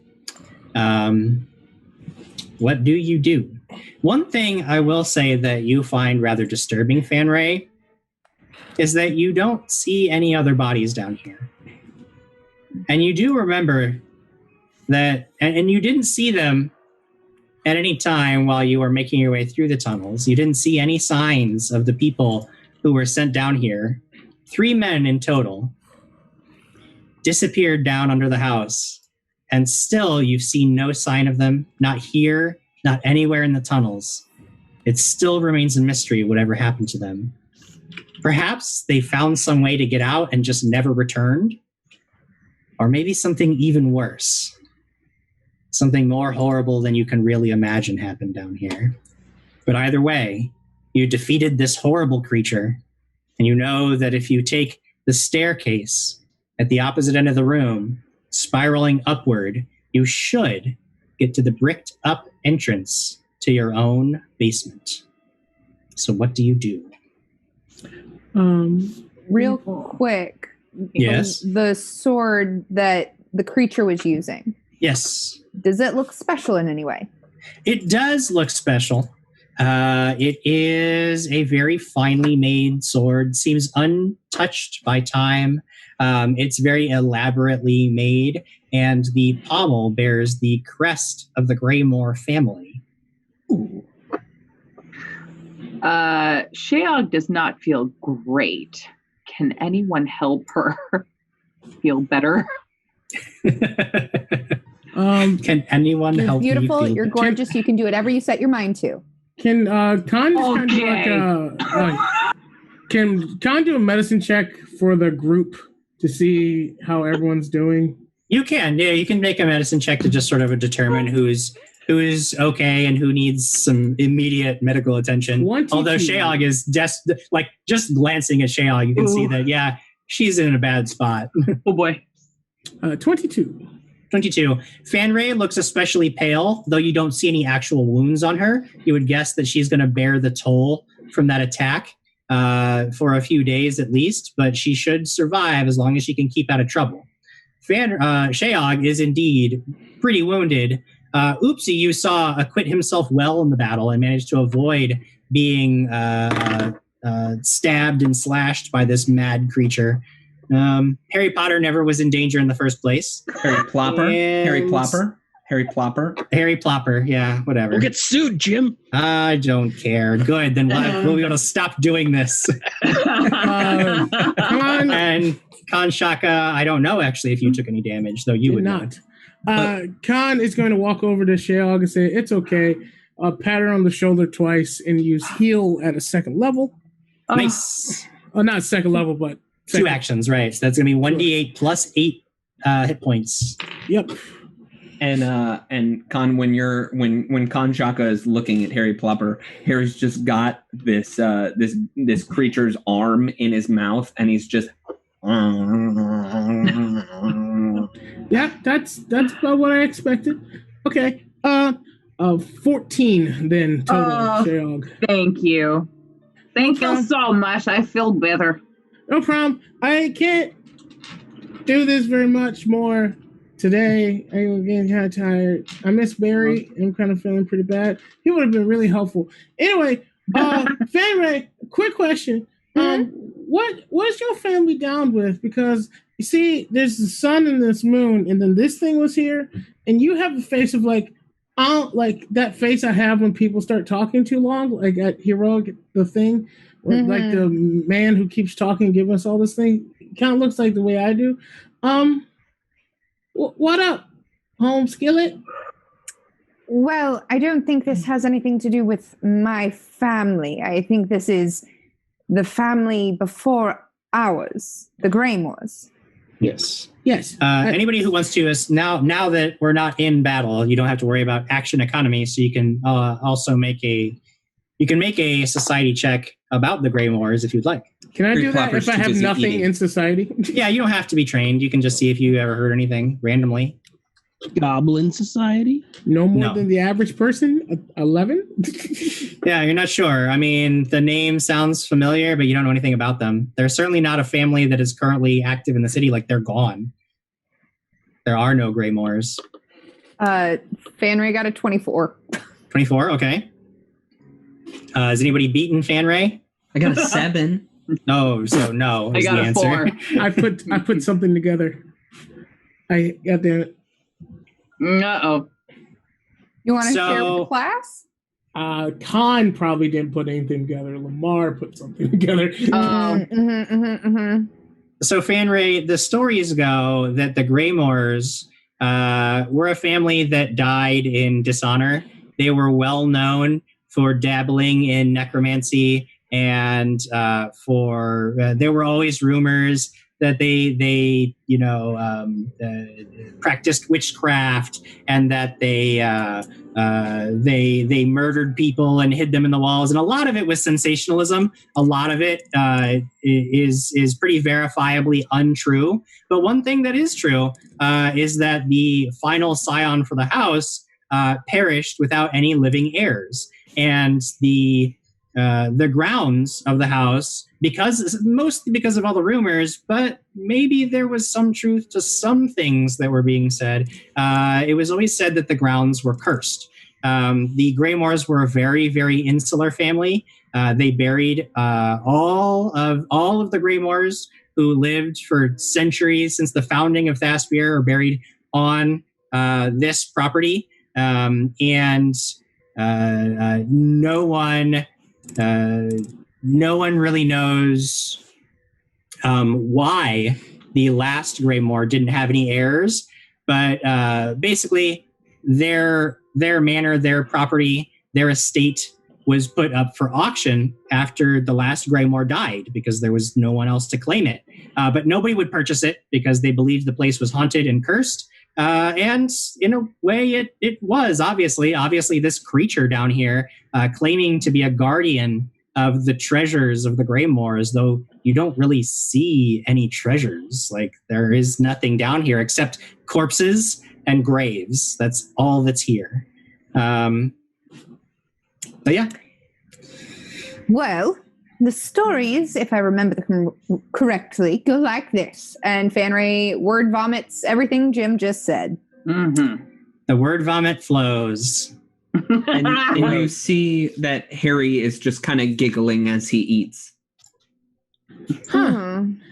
It seems strange that there'd be such a powerful family that just kind of disappeared all of a sudden. And then all of a sudden your family buys this land and then seals stuff up. And then you don't know about it. Yeah. I mean, you think they had no heirs whatsoever? Like no. There are no known descendants of the Greymoors alive today. And if there are any descendants, none of them have ever come to claim the property or any of the rights to the name at all. So even if there are some people out there, they're not bringing themselves forward. You know, it's really weird. People really don't like to claim bastards. Anyway, shall we go upstairs? Yes. Upstairs. I think maybe Harry should not lead this time, if you don't mind, since I know my own house. I might lead. I mean, no disrespect, Lady Fanrae. You really don't really know your own house because we did this whole thing and you had no idea it was here. But I understand what you're saying. But yes, you lead for it. I know that part of the house, not this part of the house. Oh, okay, cool. Understood. I hope we go to your house because I don't like being downstairs because the sky is not sky, and I don't like being underneath no sky. All right, let's go. Chia takes out her falchion. Weapons. What'd you say, Jared? Weapons. Did someone pick up the creature's sword? Oh. I know you looked at it. I didn't pick it up. I mean, I'll throw it on my back so that we have it as a whole. Sure. But...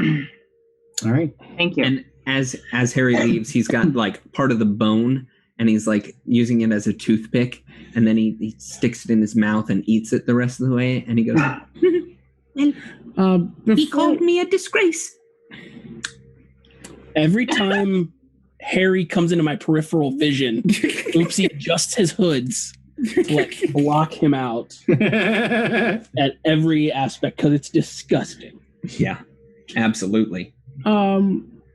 Jim, I think I'm grasping at straws here. Con wants to go look at the area that this creature came out of. Is there like any markings and runes or anything special in this area? Make a perception check. 15. 15. Yeah, it's difficult to tell. It doesn't look like this. You know what's odd was all through the tunnels, you hadn't noticed. Everything was very undisturbed. The dust was unbroken by any footprints or anything. Like it didn't look like anything had moved. But that doesn't seem to be the case here. You do note that like some of the columns that run from the floor to the ceiling bear long like claw marks, and it looks like there are the dust here isn't as settled. It looks like this creature, this thing, has been down in this room active for who knows how long. But what you do note is that its clothing, it looks like it's obviously in tatters now, but it does look as though it once was very, very richly dressed. So perhaps this is perhaps one of the Greymoors themselves who was buried down here as a guardian of their own tomb. Who knows? Difficult to tell any further, but... Oof. Okay. Weird stuff. I don't like it here. Let's go upstairs to save your pappy. And so we can come back down here to save. Told you, hags in basement. You begin making your way up towards the foundations of the house and the basement itself. And you come to a brick wall because indeed the entryway to the house was bricked up some years ago. So you know that you will have to break your way through. But before you do that, we are going to take a 5-minute break or so because it is time for our mid-show. Yay! Halfway done with today's episode. Halfway done with Harry Plopper.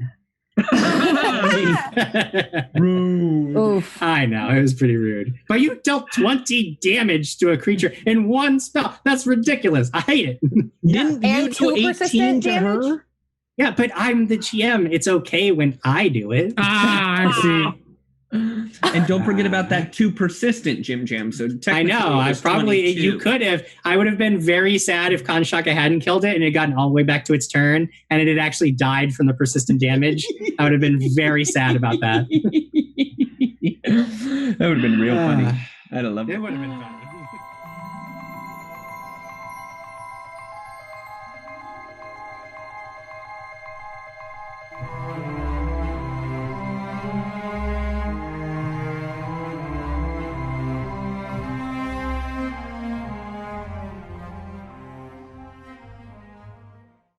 Hey everyone, for those of you that don't know me, my name is Adam Rady, and I'm the executive producer here on the Dragons and Things Network. You may also not know that our network is independent, meaning that all of the content you see is made possible because of you, your subs, your donations, your bits, your Patreon support. It all goes into making the shows that you watch possible. So thank you. That support is actually what led us to be able to move into a studio at the beginning of 2020 and begin producing our very own flagship show, Dragons and Things Phantom. Unfortunately, because of COVID-19, we've all had to adjust to the new normal of social distancing. We had to put Phantom on hold and suspend our trips to our studio, but we started making new shows like Things in Space, Crits and Giggles, and Heroic Endeavors. Our hope is that when it is safe to do so, we can go back into the studio and bring all of these productions with us. But until then, we have to continue to pay rent on said studio. And luckily, thankfully, because of each and every one of you, we've been able to meet our monthly survival goal every single month. Your support means that we get to keep doing what we all love. So honestly, from the bottom of all of our hearts, thank you. Thank you. Thank you. Thank you. Thank you. Thank you. Thanks. Thanks. Thank you. Thank you. Thank you. Thank you. Thank you. Thank you. Thank you so much. Thanks. You all are crazy. Honestly, you're not just meeting the goal some months, you're exceeding it. So Jim and I have been talking, and we've been thinking about what could we do with that extra support. Normally, in our mid-show break, you are watching epic medieval or fantasy sci-fi content that we have made, whether it's Walking in Circles that we shot 10 years ago. You'll see little shorts and sketches that we've filmed, ads that we've done for Sirenscape, Paizo, Tabletop Loot, Norse Foundry. And the crazy thing about when you watch that content is that you watch it. You don't get up and go use the restroom when you're supposed to during these breaks. Instead, you watch the content and you tell us how cool it is or how you want to see more or how, boy, you'd like to see that turned into a series. So what if we just did that? What if we made more content?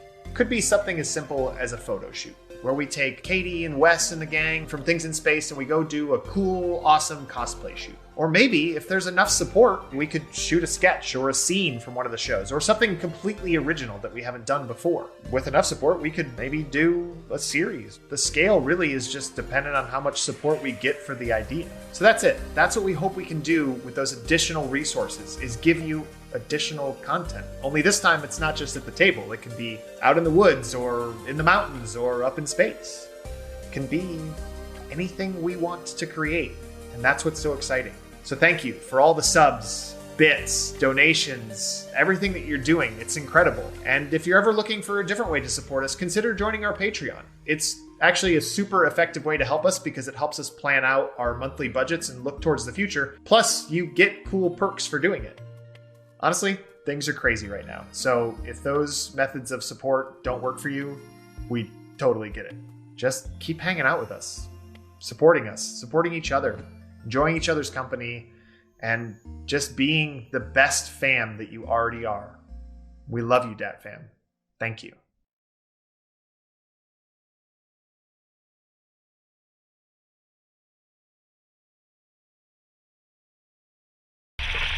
This is the captain's log for the Scourge. Today, I fear I was strangely abducted. Hey, Captain! What are you doing? Abedzagek, please. I'm trying to record it. Look at those shiny buttons on your arm. What does this one do? Abedzagek, no! Self-destruct protocol engaged. Well, that was fun. What does this button do? No.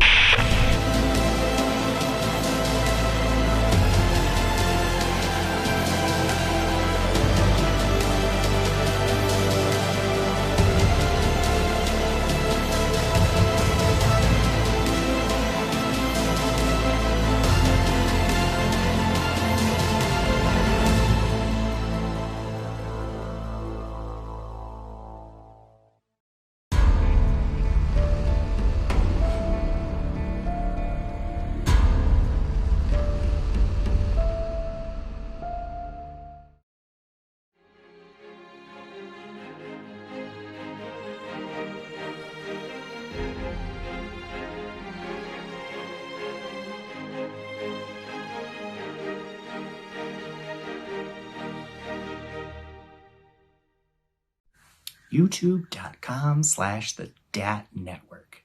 YouTube.com/the DaT Network. The DaT Network. Man, whew, that's a mouthful. Heroic Endeavors can be found. No, Heroic Endeavors is. No. Watch past episodes of Dragons and Things Heroic Endeavors on YouTube.com/the DaT Network. Okay, I got it. Whew, all right. Now to record.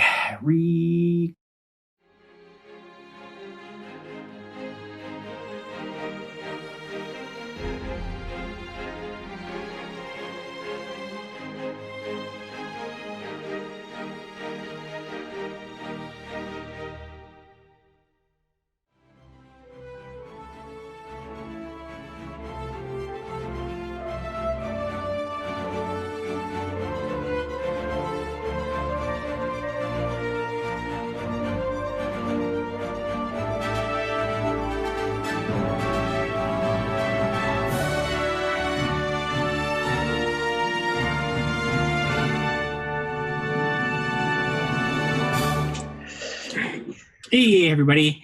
It is time for the second half of our episode of Heroic Endeavors. I've used the restroom. I've gotten myself a drink. I've massaged my damaged ego after being utterly defeated by a child wizard.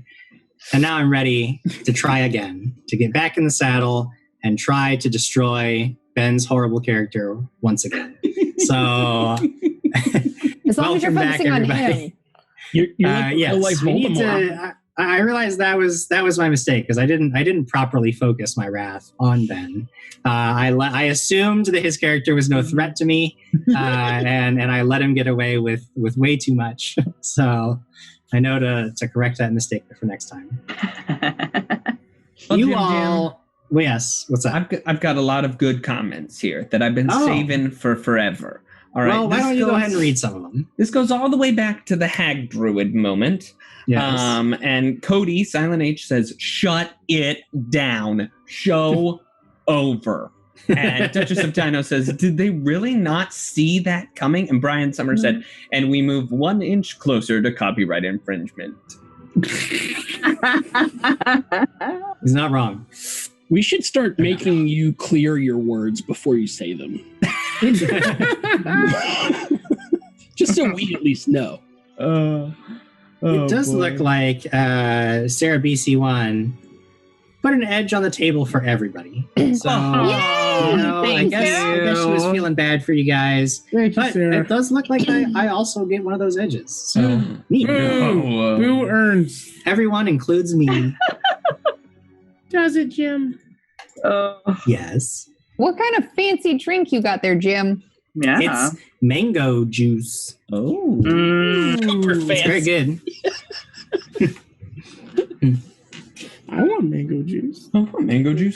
We have a couple of subs. Sarah BC1 has resubbed for 25 months. The former Vol has resubbed for 4 months. Xenring Live extended their sub to November. Oh, nice. Scott Denuso gifted a sub to Vice the Legend. Adamantite Adventurer subbed. Calvin Alexander resubbed for 27 months. And the Java Man 1964 resubbed for 12 months. it is crazy to see those sub numbers going up. It starts to really put in perspective how long we've been doing this and how long you guys have been sticking with us to do it. So that's crazy. Yeah. Thank you. We just got a new bit boss. Taking my coveted seat was Scott Denuso. We're waiting to see. Oh, and he gave the bonus to Jim. Ooh, very That's nice. Why? I'm upset about it. Very already nice. killed us. No. A wise decision. I think it's specifically to kill Harry Plopper. That's fair. Yeah, that's fair. That is fair. Yeah. And just. All right, friends. So, you've come to a brick wall, but you are fairly certain that on the other side of this brick wall is a door, and that door should take you right into Fanrae Mithel's childhood home, where hopefully the mob has not broken into, and hopefully you'll be able to get her father out of there. What do? You got to break through. I will allow a craft check if anybody's got tools, and if not, it'll be athletics as you guys just try to hammer down this this wall. While someone of a higher intelligence comes out with crafting, Khan's just going to start beating against the wall. Just start. Yeah. You think, what would Barry do if confronted by a wall? And the answer is batter it down. So you begin just hammering away, trying to break and rip the mortar from the bricks, rip the bricks themselves out. What's that athletics check looking like? It's a 9. A 9. After about 10 minutes of work, you've made very little progress, but you're starting to feel fatigued. As in, that is the condition you now suffer from. Butts. I'll pat Kanshaka on the shoulder as I take a bite of a pickle. Dig through wall. All right, dig away. Athletics, you say? Athletics to do it. 19? 19. Well, Kanshaka loosened it for you, which was helpful. It's not that he didn't accomplish anything. It's just that he tuckered himself out before he could really break down a majority of the key bricks that would allow you to squeeze through. And at the end of 10 minutes of work, you can actually see most of the door, though you can't quite, it would still be too much to squeeze through. One more success will get you through, and you are not fatigued, Oopsie. You're feeling confident you could go at it again. Could I attempt to aid? Yes, it is DC 20 is an aid, and I'll give Oopsie a bonus. Yeah, they made aiding a more difficult process. I will cast guidance on Oopsie. Okay. Dragons and Things logo for me. I got a natural 20 on the aid. Yeah. That's a lot of nat 20s. Ben, do you have something that you need to say? I'm gonna not say anything. Hey, you got a defer guidance to the 20s. You got a guidance, by the way, in case you want to, 26 plus the aid. 27. 27. Actually, the aid would have been a critical success, which would make it to a 28. 28. So very nice. 28. Oopsie and Fanrae, now that you have, you've basically dug into the wall, and now it's just a matter of literally ripping bricks away from rotting mortar. And within another 10 minutes of work, the door is completely clear, and you're good to go. Okay.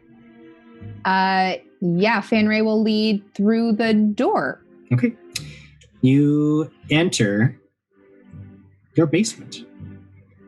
And as the door is closing behind you, Harry Plopper, I imagine you're last in line because you're the slowest. Shambling forward. You hear a sound, at least you think you do, just as the door is closing.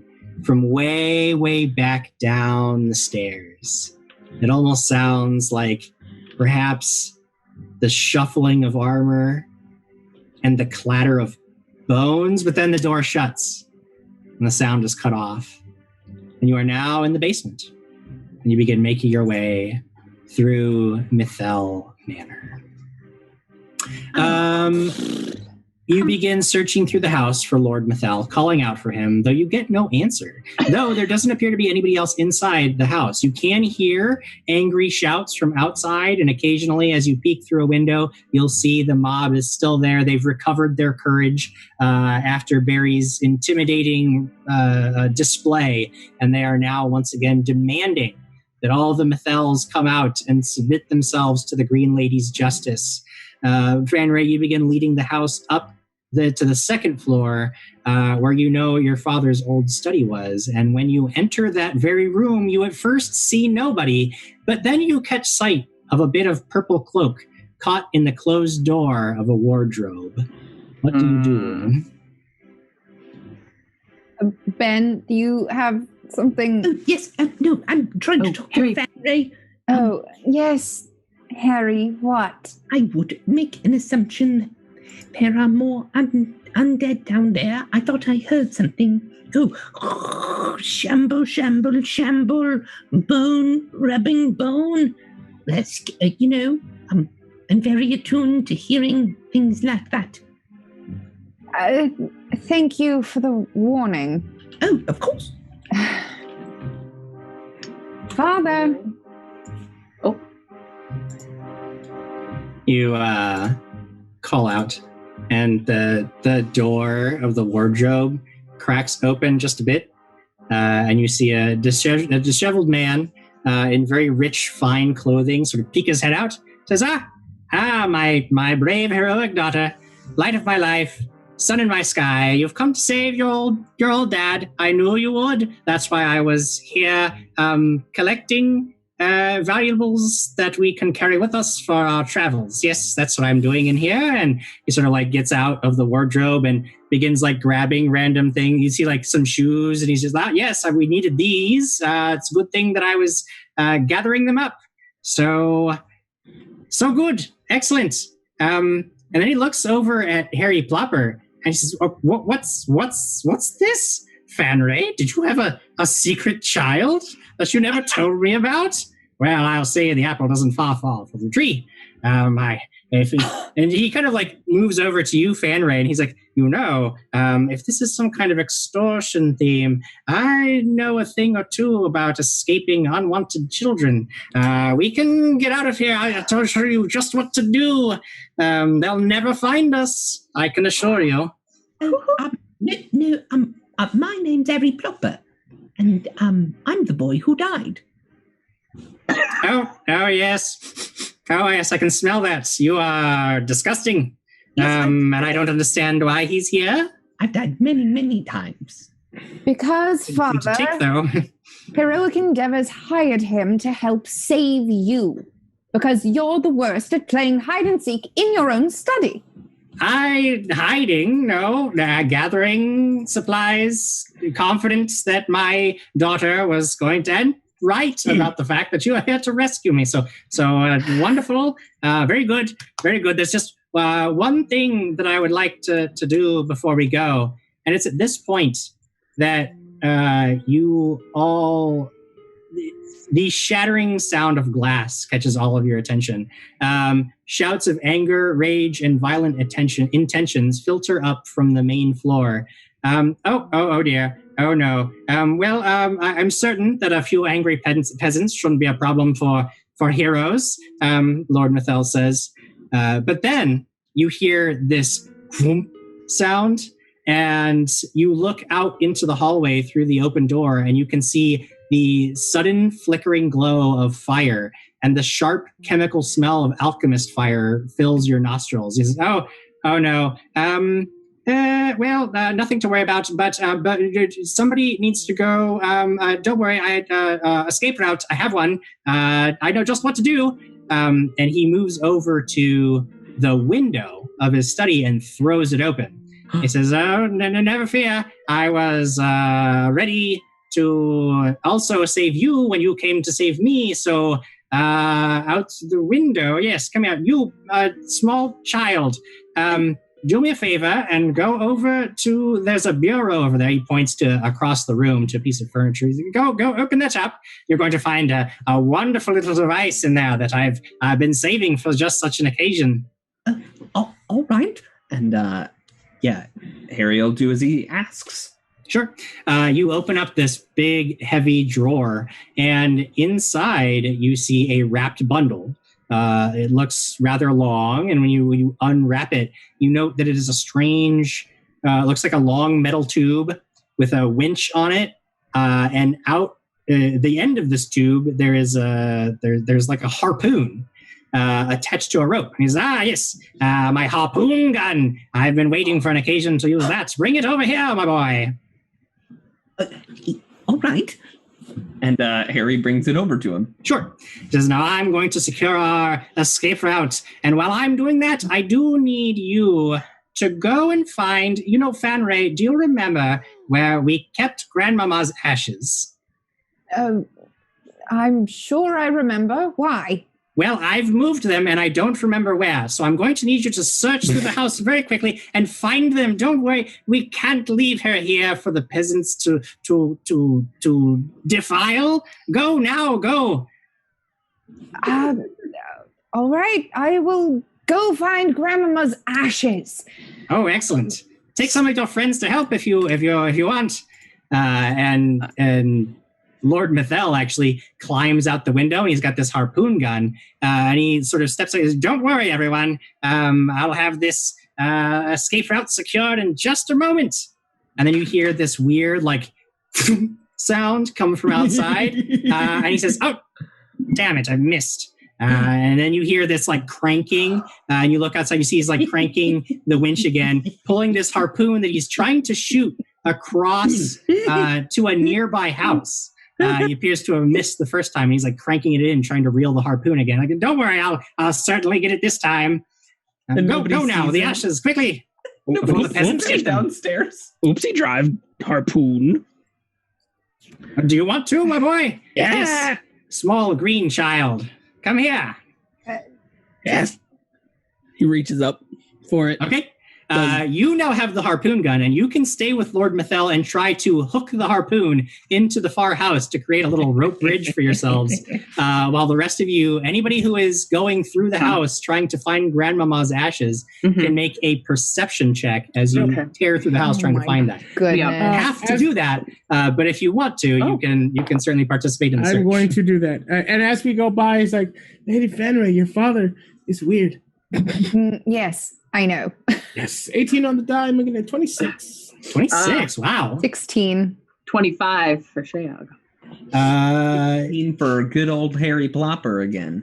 Okay, so you guys all begin tearing through the house and trying to find an urn full of ashes while Oopsie is standing on a balcony trying to shoot a harpoon into a house. Oopsie, why don't you make an attack roll for me? Do it. And I'm also going to add my edge. Oopsie's driving the harpoon. To 12 on the die, what am I adding to it? Whatever your range? dex bonus. Okay, you so wouldn't be trained in this weapon, so just your dex bonus. Okay, dex bonus is 4 plus the edge, so I can't math. 17. 17. Yeah, you managed to just arc this harpoon over the outer wall of the Mithel estate, and it sinks into an awning on in a far house. And he's like, excellent. Now we'll just tie the rope off here, and then we can shimmy across. Excellent, little green boy. Wonderful. Well done. Oopsie, do it. Well, meanwhile, the rest of you are tearing through the house, trying to find these ashes, and there's Kanshaka who comes upon them. You've all sort of scattered out a bit, and the house is filling up with heat and smoke very, very quickly. So you find the ashes on your first attempt, Kanshaka. You call out, everybody knows, okay, you have them. You can all reconvene in the study to make your escape. But everybody who has participated in the search needs to make a fortitude save. Oh, no. That is not Is the this sentence. what kind of effect is this? The heat is one of the problems, so you will need to make a save, but there are parts of this that will not affect you. Okay, cool. I'm really good at fortitude. You meant to say 25. will, right, Jim? Fortitude. Are you 27. kidding me? Oh, no. Did you get a 1? I was going to say, and I'm still going to use it because in my head I had added my edge, but I did roll a natural 1. Oh, no. Can I offer up my hero point to her? Can I give you my edge as well? And you have my shield.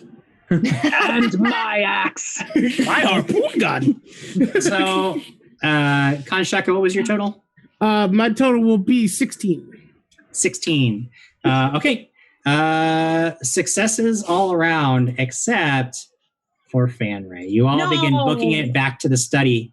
When Fanrae, you trip and fall as a burning piece of door frame comes and then collapses on top of you. You are going to take 9 points of bludgeoning damage. Ooh. And you are sickened 2 because of the smoke that you've been inhaling. And you're coughing on the ground and you're crushed under this wood. And the rest of you get to the study and you look back and you can see that Fanrae is down the far hallway, trapped under this collapsed part of a door frame. Fanrae, you can make an acrobatics check to try to wriggle your way out, or somebody can go and help you, or a combination of those two things can help it. So, Shayog, you go booking after Fanrae, knowing that she needs help. Is it one bulk or less, this thing? What thing? Whatever, what has the landed beam on me? The beam is not one bulk or less. No, okay. It's pretty heavy. I'll attempt acrobatics as well. Okay, what am I rolling?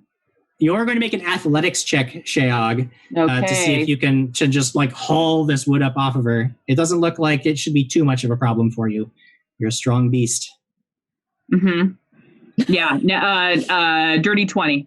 Dirty 20. So you actually lift it up, and Fanrae, you are able to scoot out without any further trouble. However, at the end of your efforts, I do need both of you to make another fortitude save. Oh dear. Okay. And you are sickened, which will affect your fortitude save. You're also drained, so don't remember that drained is affecting it as well. Jim? Yes. 19 I hate for me. fortitude. Okay, wait. That's okay. Sickened would be, since I'm sickened 2, I'd get a -2 on this, or just -2. And because you're drained, so it's a -4 total. So 14 total. 14. Nothing especially bad happens to you. However, you inhale some more smoke. You are going to take a little bit more damage, but you are able to sort of like lean on Shayog as she almost just drags you back into your father's study. You take 1 point of damage. You are now sickened 3. Ugh. However, you have all reconvened in the study. And you have the ashes, to which Lord Mithel's, oh, wonderful, excellent. I know you are heroic chaps. And this little green boy secured our escape route, so here we go. He begins now sort of like hand over hand climbing across this rope bridge to the far side. Everybody who is going to follow can make an acrobatics check or athletics check. Either one will suffice.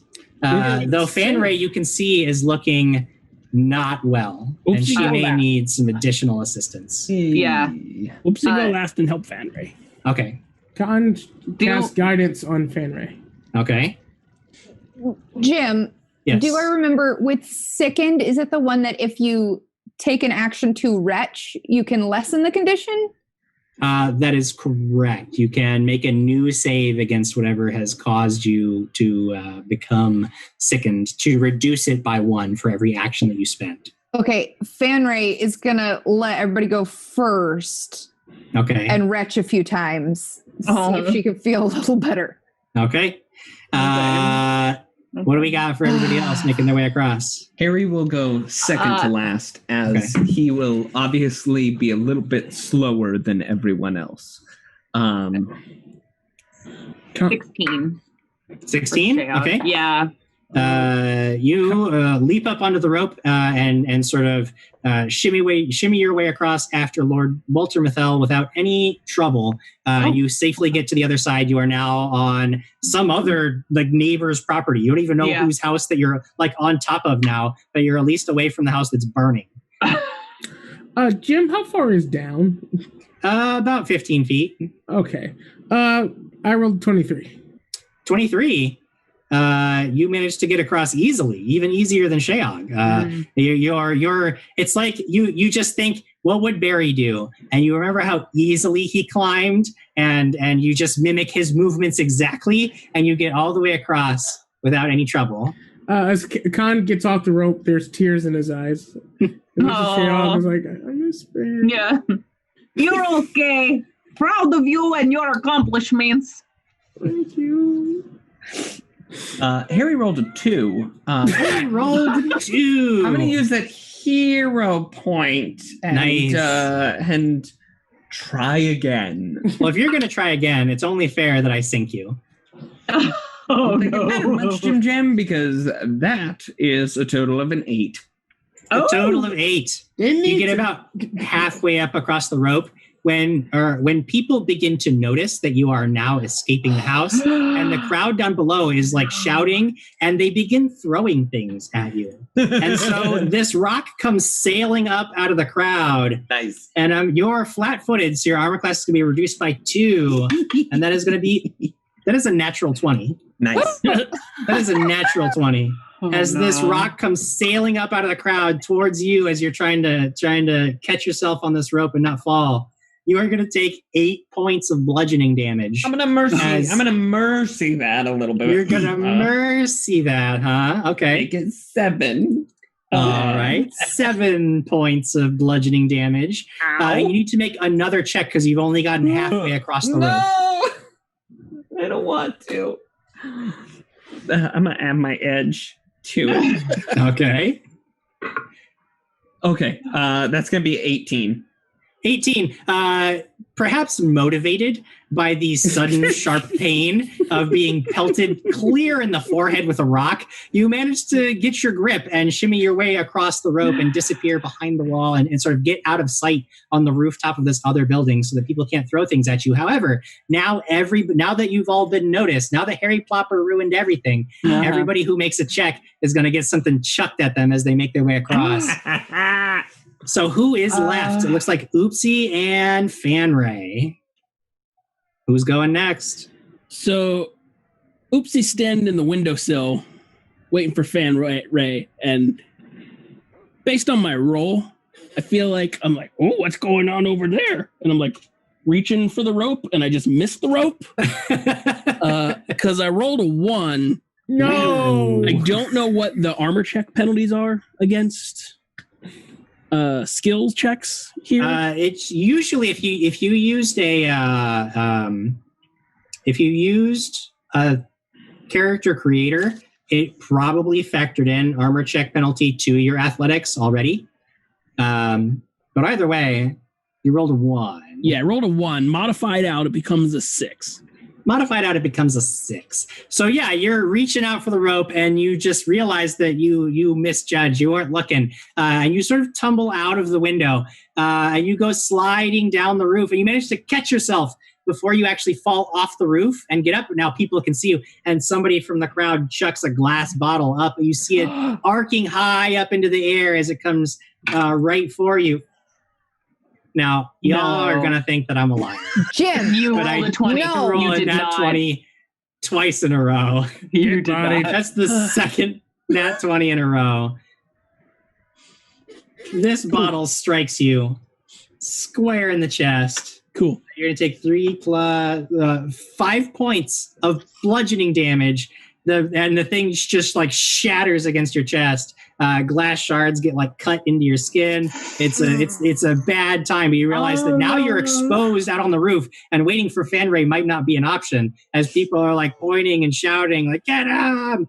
Also to note that the inside of this house is beginning to burn faster and more violently. What do you do? How far away? What you said the gap is 15 feet up. You're about 15 feet high. If you fell, you would, yeah. How far away is the other house? It's probably a good 30, 40 feet. Okay. It's a pretty long distance, but... So I mean, if I went to the ground, I'd be inside the compound still, right? You'd be, yeah, you would be inside that gated off back area. Though it looks like people might be, they're like, you can see people at the side of the gate that you're on. They're like trying to like break their way through too. People are trying to get into the rear of the house now that they see you all trying to make your escape out the back. I think I'll try to scramble back up to the window. Okay, yeah, that's no problem. You get back up to the window. Check on Fanrae, and then I mean, she looks make another go. Ill. Fanrae, did you want to try to remove that sickened condition? Yeah, I did. Okay. Is there something bad if I fail this fortitude save? I mean, aside from the fact that you're wasting time and the flames are getting closer and closer to actually being in the study, the only safe place that you have. But other than that, no bad things. Okay. Don't forget, Fanrae, I did cast Guidance on you for a cross. Thank you. You get a +1.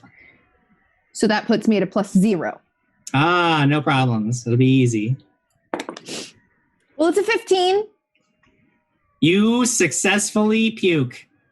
And wrap up all of this gunk. You basically just coughing up all of the gunk in your lungs from the smoke. You are now only sickened 2. You reduce the sickened condition by 1 every time you succeed on a save. While everybody's still trying to get across this rope, I'm going to do it one more time. Okay. One more save. But this is a -2 +1, not with guidance. So, okay. Natural 20 +1. Hey. 1. Critical success. You double your efforts and just hawk up this nasty black tarry substance that's coating your lungs. And you feel like if you're going to make a move, this is it. If you stay here any longer, you're certainly going to be subject to the smoke. But you manage to reduce your skin condition to nothing. Worth it. Okay, acrobatics. Acrobatics is trying to just tightrope walk across this thing. 23.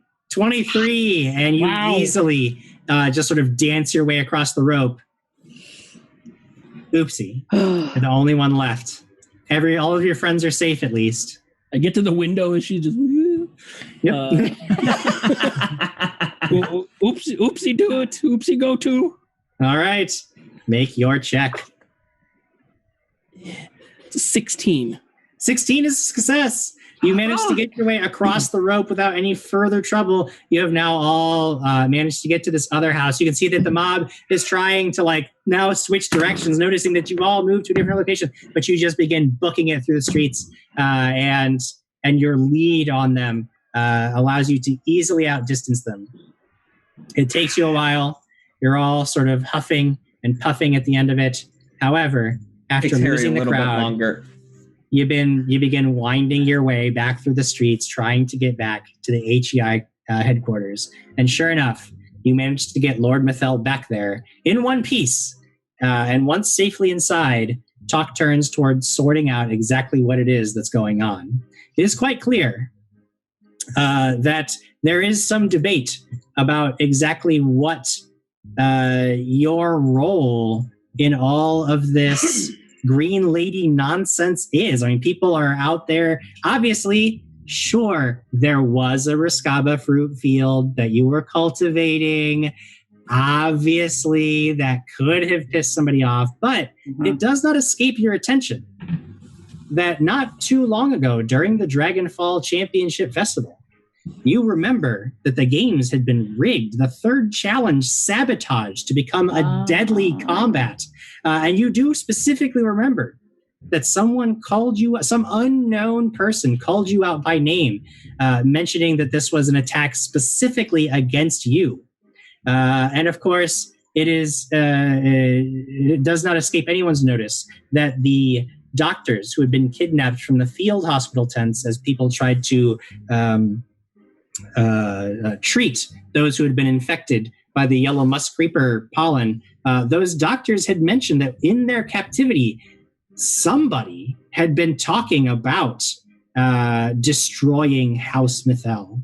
And so while one might try to lay the blame at your feet, it does not escape anyone's attention that perhaps there is something else at work here. What do you guys do? How do you tackle this? What do you want to do next? I mean, as you're sitting there sort of recovering from everything, you're met by the administrator, who is very happy to see that at least you're here. Lord Mithel is safe, and they seem ready to do something. We're very convinced that there is some plot against House Mithel that will absolve you of all these claims of the Green Lady's wrath, and that the Green Lady is nothing but a hoax. We're confident that this has to be the case, because otherwise we would be liable for working with you, and perhaps people would then turn against us. So we have to assume that this is a hoax of some kind, and that you, of course, are being framed. But the question is, by whom? Does House Mithel have enemies? Father, is my father still there? Oh yes, he's there. Who? Yes. Who might you have worked with in the past that wouldn't be so happy with you now? Well, let's see. He begins like, no, he's dead. He moved away. Went south to Belton. No, they wouldn't be around. Can't think of anything. I don't know. Yeah. Well, it could have been her, but I haven't heard from her for years. She doesn't have any money. I suppose. Well, there was the Crandalls. Yes, there was House Crandall. They could theoretically want me to suffer horrifically for no fault of my own. Business dealings that had gone south, accusations flew. Mr. I did sleep with the man's wife. Mr. Yes? Fanrae's dad. I have a question. How did you buy the house? Because it seems to have been owned by some powerful magic users, and they apparently did not have any people of younger status. So how did you get the house? Well, I bought it in an auction for a pittance. Everybody was so scared. They said, "Oh, Walter, watch out. That place is cursed. Walter, watch out. That place is haunted." Well, we lived there for 14 years with only 3 incidences that I can think of that might lead one to believe it's dangerous, but were clearly some kind of mishap and mistake. I can't see any reason to think that I got anything but an excellent deal on that place. Oopsie, and then Harry Plopper. Man Fanrae say he run from children. Maybe Fanrae brother sister? Do it? Oh, no. No, Fanrae doesn't have any siblings. No, you say you hide from your children. You say it.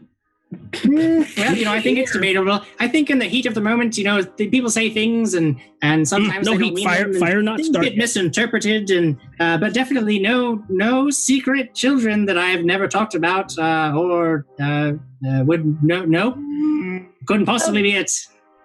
Yes, small child who is clearly rotting. Yes. Well, my name is Harry Plopper. You tell me that every single time you talk, and it is incredibly annoying. I'm very, very sorry. I don't think that we can discount Moldavort from this, because that necromancer, he has been raising me from the dead many, many times. He is an all-powerful necromancer, and I don't think that we can discount it. So does anybody have any good ideas? Otherwise, I'd say that perhaps, what? Well, you, the bear man. Hi, and also this is Barry. I got him back. I'm happy. So I helped Miss Fanrae with this little competition we did. They tried to cheat us out of it, but we got our stuff. But anyway, there was a voice that says, "I'm going to get you back, Lady Fanrae." And I can't help but think that maybe that has to do with the old family that used to live in the basement of your house. So I don't think you're being truthful about how, or does anyone, maybe the HEI dude might know, but like. Well, we can pull some of the records we have of the estate, and we can begin going through them. I just don't believe that a powerful family of necromancers would have no heirs. Go ahead, and anybody who wants to so the administrator leaves and comes back maybe 10, 20, 15 minutes later with a whole stack of like files. This is everything that we have on, so the real estate deals and the auctions, like all the public records that we can pull from that estate. And you guys can make an attempt to go through some of that with a society check. Ooh. God. Moldavort is a powerful necromancer, Lamar. Think about it. You are 2 seconds from being a bear. 23 on the society check. Okay. I rolled a 9. I don't do society check. No, I rolled a 4, so. Shayog. Well, business. Shayog for a win. Shayog goes over to Fanrae real quick and says, right. I have a question for you. Why is it so important to bring your grandma along? I mean, she just ashes, yeah? Are we sure there's nothing in those ashes? Con holds up urn. Jim, would I remember anything? Or is it just like, yeah, those are Grandmama's ashes? Like, I mean, as far as you know, those are Grandmama's ashes. However, when Konchak holds up the urn, Walter Mithel goes, "Oh yes, wonderful! You saved Grandmama." He grabs the urn and he shakes it very gently. I'm gonna detect magic. Make a perception check. Yep. Can I detect magic on it? There is no magic. I see John Cena. Okay. oh, gotcha. Okay. 23 is what I see. You hear a suspiciously metallic clink coming from inside the urn when he shakes it. Yes, Grandmama, wonderful to see you safe. Glad we didn't let the peasants get you. Father, unless Grandmama was an android, I don't think a rattle would be coming out of that urn. No. Is there anything you'd like to tell me? Not really, no. Thank you for asking. Wonderful, daughter. That was the best answer. Shag lunges forward. Yeah, Con was attempts to get the urn. Okay, so you leap forward and grab the urn from him, and he goes, "Grandmama, no!" But you have the urn. I mean, he's like, no, wait, no, Grandmama.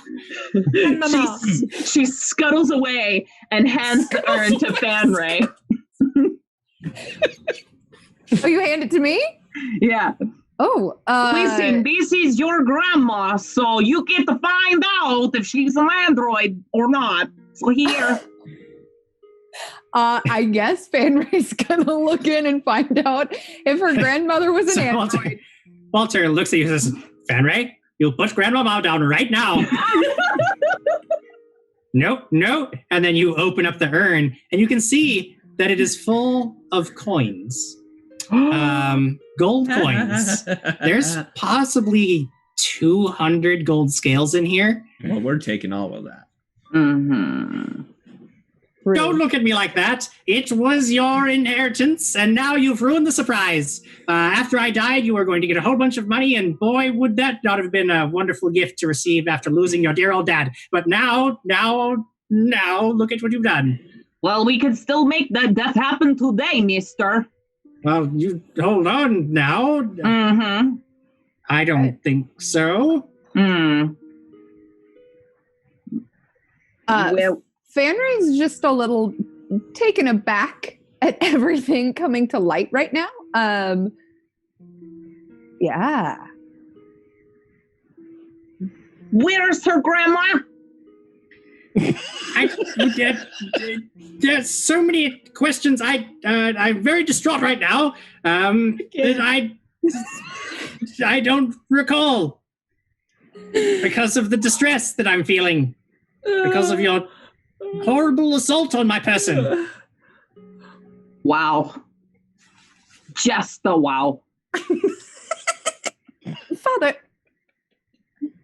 we have never led what some might call lawful good lives.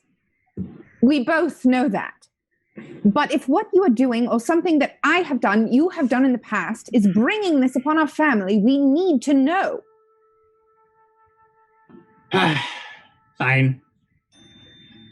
The only person I can think of that might still bear a grudge for no reason other than a terrible misunderstanding and the fact that I slept with his wife, it might be the Trandles. Now, I don't know where formerly Lord Crandall is after he fell into destitution. Certainly not because of a scheme that I cooked up, and not because of a failed shirt business that I was in charge of. He left town, as far as I know. However, his ex-wife, I happen to know where she lives. And if you want to check in with her, perhaps she will be able to direct you in an appropriate direction. Okay, but let's tie a couple of ideas together right now. You had an affair with this man's wife. Yes. And you are vehemently denying the fact that I might have siblings. Yes. I'm fairly certain that there are no siblings in Cavaloshia. In Cavaloshia, where might siblings be? I've been to many places, and I can't always remember every single thing that I've done. And I'm just saying no one has ever come to me saying that they were my child, so I am assuming there are no children. Oh, no. Oopsie. I'm trying to think. There's this garden tool that you dig into the ground, and if you pull it, it tills the ground a little bit. You know what that's called by any chance? Hollybush feather token. No, it's a flat. It's flat, and you just kind of dig it into the ground. Little curve. Small curve, like 90 degrees. It goes push and go and pull. Oh, ladder. No, not. Con, ladder. are you calling my father a hoe? What? No, I'm not calling your father a hoe. I was just thinking of one all of a sudden. I don't know why. All right. I Well, like that, Lamar. That was good.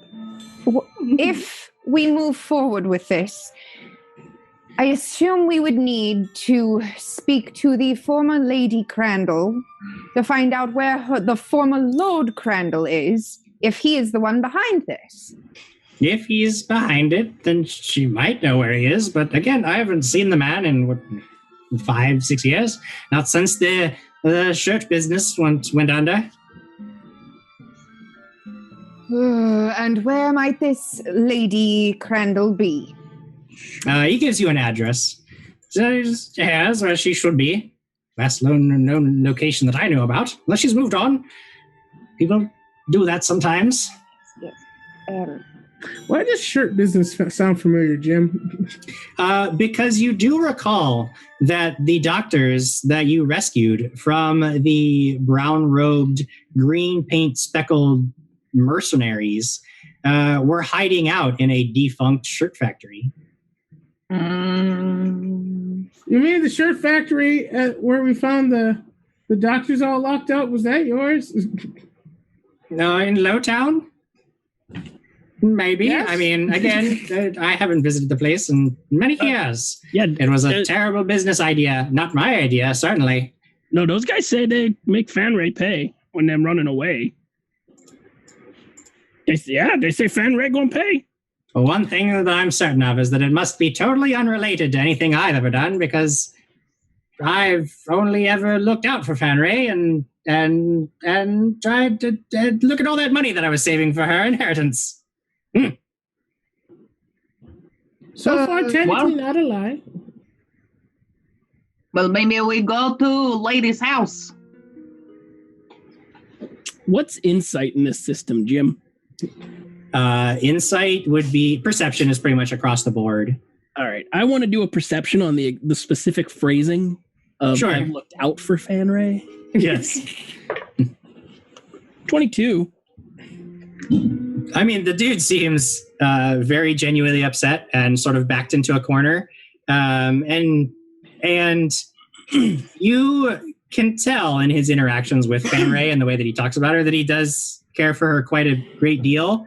And part of the reason that he's so upset is because he knows that really delving into his past behavior would definitely prove him to be far less of a father than he would like to see himself as.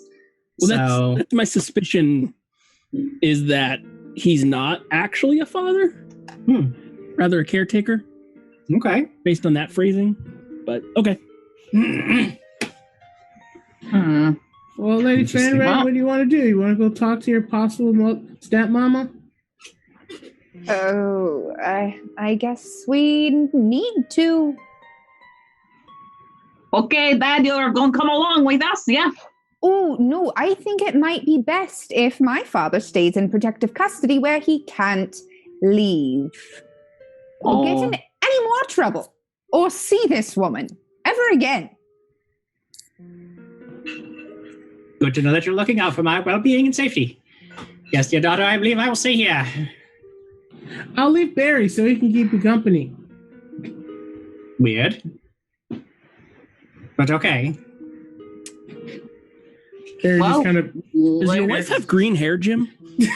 She does currently have green hair. You're just gonna ignore that. She's doing makeup. She's doing a makeup TikTok. So she's got stuff all done up. Oh, that's like a Beetlegeist. She's going for a Beetlegeist. Yeah. Very cool. Say it one more time, Jim. Love it. Nope. Can we bring her along on our tour? Intimidation checks. Yeah. All right.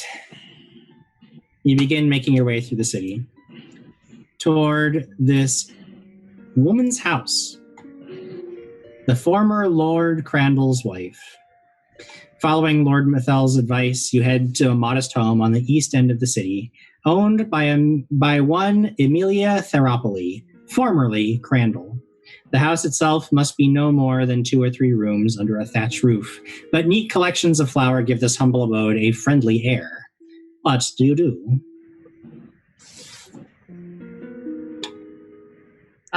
Need comment.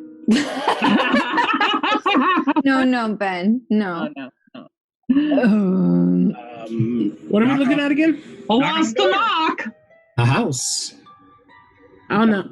Khan just walks up and knocks. Knock on door. Okay. Knock on the door. And just a moment later, a woman opens it. She's a rather large woman with bits of gray in her hair and a look of sadness in her eyes. She regards you all with suspicion through her cracked door. Says, "Can I help you?" Don't be sad, lady. Have pickle. No. Want talk? Not. Who, what? Fanrae? Yeah. You want to talk? No. Hello. I am Fanrae Mithel. I hear you might have known my father at some point. Oh, yes. I'm well aware of who your father is. Walter is a scourge on this city, and I curse his name. Right. More and more people seem to be saying that. So we are looking for the Lord Crandall to ask him a few questions about some recent events. Well, I don't know where he is, and I haven't seen him for several years. However, after our divorce, he did keep an old farmhouse outside the city. Last I knew, several years ago, it was still in his name. It's the only place I can think of in this entire wretched place that he might still call home. Thank you. Off-topic question. Do you have any children? No. All right. Perception. Oh, check. is this... Is Walter still sick? You can see she's getting angry now, even without a perception check. She like sort of... Is that man, that wretched... Your father, listen to me, your father, if you are here protecting him or in his name, I suggest that you get yourself as far away from that man as possible. I'll have you know, is he still spreading rumors about us? Maybe. Listen, I was never with your father in any capacity. I barely knew the man. He was in business, a business that, by the way, went under after your father absconded with all of the seed money that my husband put into it. And then he began spreading rumors that I had slept with him, which I never did. But my husband wouldn't believe me. And it became so untenable around here that I had no choice but to leave him on my own. I wasn't about the money. Certainly that's not what destroyed our marriage. It was the fact that your father wouldn't shut up about something that never happened, and my dumb husband didn't believe me. Wow. I really don't like him now. This is a lot for one day. Hey, Fanrae, how you feeling? Not great. Oh, okay. We go farmhouse. Come on, Fanrae. Thank you for your help. I am sorry that you ever had to meet my father. As am I. I put the pickle on the doorstep and brush it off a little bit as we back out. One last question before we leave. Do you happen to know how much that seed money total, what the total was? My husband put maybe 400 gold scales into that stupid silk shirt business. I warned him it sounded shady, and I couldn't imagine anybody actually wanting to wear the darn things. But he insisted that his old buddy Walter had a splendid idea. So they started producing shirts, and nobody would buy them, and then all of a sudden the accounts were empty, and contracts were voided, and the business collapsed. My husband lost everything.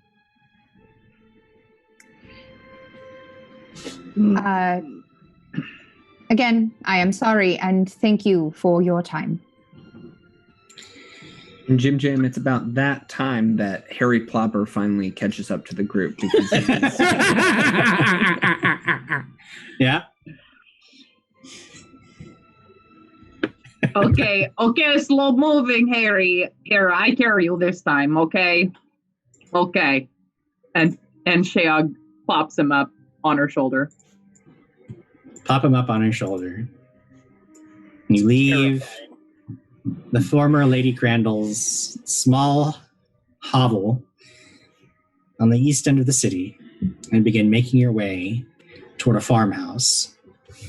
She identified as Dowry Farms. Does anybody have a society check they can make for me? Nope. Me. Oh, not terrible. 60. You said Dowry Farms, Jim? Yes.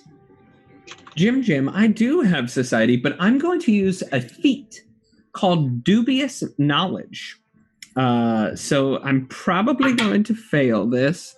Yep, I did. But when I fail a skill, I learn a bit of true knowledge and a bit of erroneous knowledge. I see what you've done. But I don't have any way to differentiate which is which. Sure. Well, I got an 18 on my society check, so if that helps at all. Sure. You are aware of Dowry Farms. It is several miles outside the city. It'll take you a few hours, actually, to get there, but you should be able to get there by sundown if you left now. You know that it was named because it was actually originally passed as a dowry during some old noble marriages. And it is also said to have been defunct for decades now. And it is claimed that there is a treasure buried beneath Dowry Farms that no one has ever managed to find. Yes, but Jim, what do I know? So those are all the things that I can't really tell you an additional piece of information because if I tell you a specific thing. I want the erroneous knowledge. If I tell you a specific thing, then you'll know which thing is erroneous. So just know that something I've already said is erroneous. Okay, that's fair. That's fair.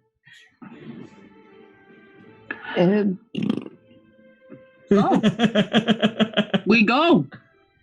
Yes, we go. You begin making your way to Dowry Farms.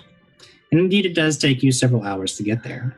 The farmhouse that Amelia told you about is to the city south, and it does take several hours to get there. When you arrive, the sun is very low on the horizon, casting a fiery twilight glow over the dead and overgrown farm. Crandall may have kept it, but it certainly wasn't to work the fields. The house itself seems almost abandoned, but a flickering light from an upper floor window betrays that impression. What do you do?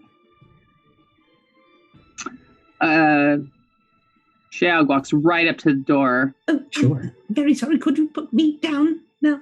What? Oh, down? Yes. Oh, okay. Please. Okay, plop. So she sets him down, and then she says, "Hello? Anybody here? Please." You shout. And you actually see like a shadow move across a curtain up in the lighted window. And it gets pulled aside and you see a face look out, but then quickly disappear. Second floor, Jim? Second floor. Oopsie's going to scale it. You're going to scale the wall. Okay, make an athletics check. While Oopsie scales the wall, Khan produces flame in his hand and looks at Fanrae. We can get him out. 23. 23? Okay, Oopsie is like successfully scaling this dilapidated house. Finds key and holds is scampering up, and within just a few moments, he manages to get to the window itself. How do I guess I should stealth and then peek in, essentially. Sure. Make a stealth check and peek in.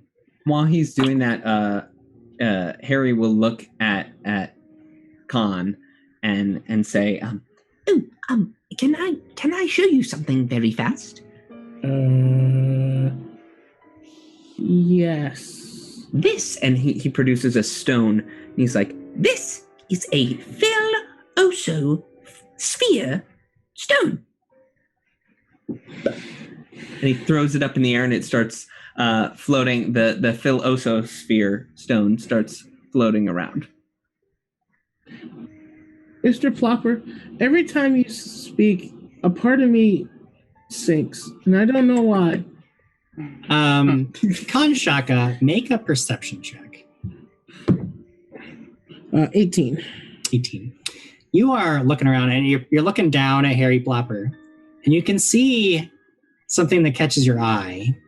It looks like some of the grass around here has been spattered with green paint.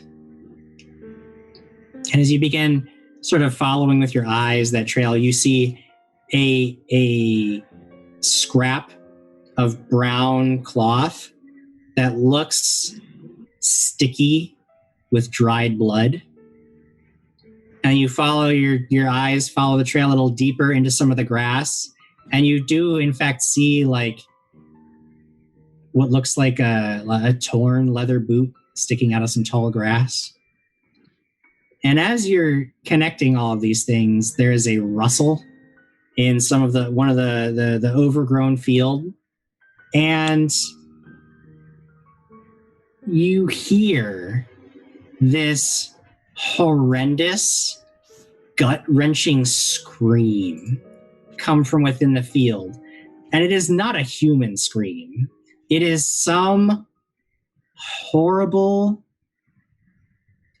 shrieking call that sounds so inhuman and so unnatural that you can't even begin to place it. However, you find it to be so deeply disturbing that I need everybody to make, except for Oopsie and except for Harry Plopper, to make a will save and then roll initiative.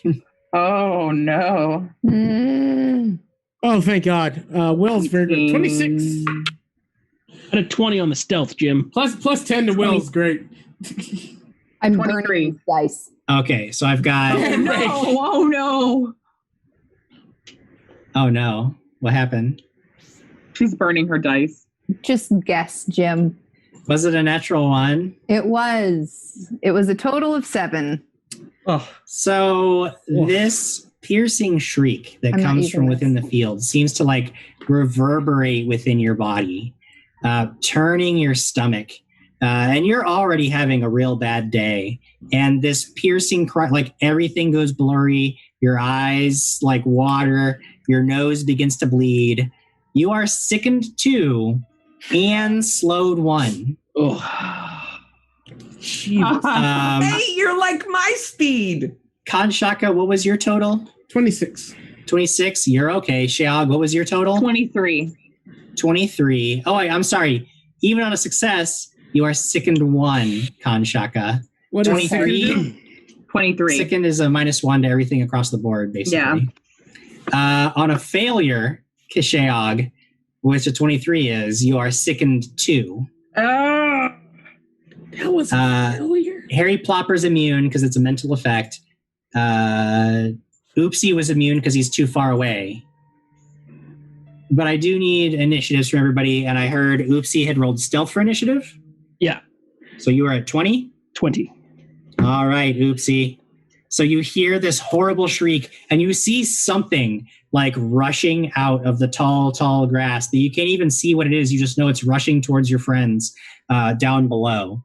Khan Shaka. Am I going? Because I rolled. I need to know what your initiative is. I'm about to say I rolled 17. 17 for Khan Shaka. Shayog? 19. 19 for Shayog. Fanrae? 14. 14 for Fanrae. And Harry Plopper? Harry Plopper rolled a wizardly 13. A wizardly 13. And now I have to roll initiative because I forgot to do that. In all of my chaos, I forgot to roll initiative. So that is going to be going first. So you all hear this shriek, and then something comes rushing out of the tall grass. And when you see it, it is this weird, misshapen, walking, lumpy root creature. It looks almost like a cross between a maggot, a child, and a collection of roots. And it has this huge, shrieking mouth that it just rushes Harry Plopper with and tries to clamp down on him with its jaws. Okay.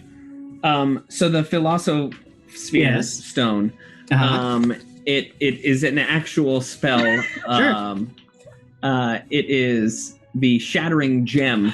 So I gain 1 more hit point. Okay. Or 1 more to my AC. And then if you hit it, you hit you have to roll a flat check to see if you hit the gem instead. What is the flat check? So I'll roll the flat check first. It's a DC 11 flat check. On a success, DC 11 the gem, flat check. On a success, the gem blocks the attack.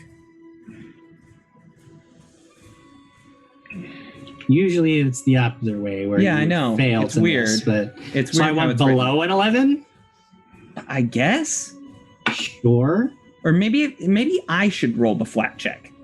I don't. What spell are you? Because now look what you've Shattering done. Gem. I'm sorry. It's called Shattering Gem. That's exactly what you're doing. You are shattering Jim. Shattering Jim. That's like his big move. Okay. 2 action to cast. Range touch. 1 creature. Duration 1 minute. Large gem floats around the target in an erratic pattern. Gem has 5 hit points. Each time a creature strikes the target attempts a DC 11 flat check. On a success, the gem blocks the target. So the attack first damages the gem, then applies remaining damage to the target. Okay. Sounds good. Yes. Okay. So you do need to make a flat check. I rolled a natural 1. You rolled a natural 1. So that would be a failure. A failure. So this thing absolutely strikes you with its jaws, and that is going to deal some damage. Okay. Oops, that was the wrong die. Sorry, I thought it was... No, it was the correct die. It was, in fact, that bad. So 7 plus 4 is 11 points of damage, and it grabs you with its jaws. Yes? Jim, well, you know that Harry is undead. Yes. And what happens to undead creatures when they reach 0? They fall apart and become inanimate. You had 11 hit points? I never got healed from that stupid can. I couldn't eat anything. No, I thought you was... Wait, no. No, didn't you eat the monster? Yes, You got Grit crawling out of the house. That's right. You got hit by a rock as you were climbing. So yeah, that makes sense. And you can see this creature like grabs him in its jaws, and its whole like mandible, like its jaws begin like pump, like it's trying to suck something out of him, but nothing happens, and it like spits him out in disgust. and it seems enraged by a lack of sustenance from this undead body. And as you all watch, you see that Harry Plopper doesn't get back up. He doesn't stir. He just lies there inert on the ground as this creature shrieks in rage. And that was its turn. So Oopsie, what do you do? Crazy. I'm at the window, yes? You are at the window. For my first action, I'd like to look in the window. Sure, make a perception check. This is so cold. That is so cold. He's just gone. Off the screen. Dead. Get off the screen. Dead. 14%. God, Tech.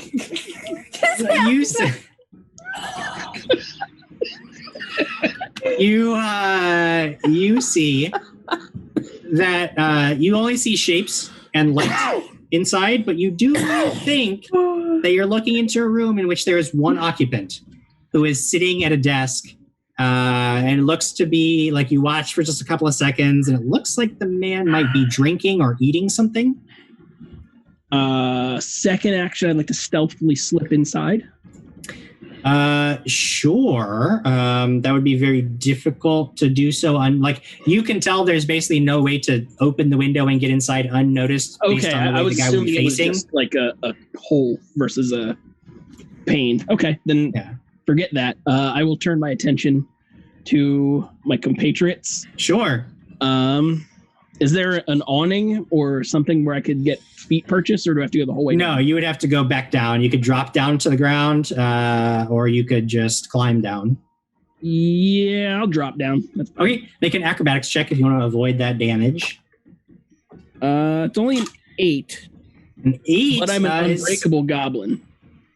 Okay, what does that mean? When I fall, reduce the falling damage as though you fell half the distance. Oh, nice. Okay, so you'll just take half damage from this. 2 points of falling damage as your unbreakable bones absorb most of the shock.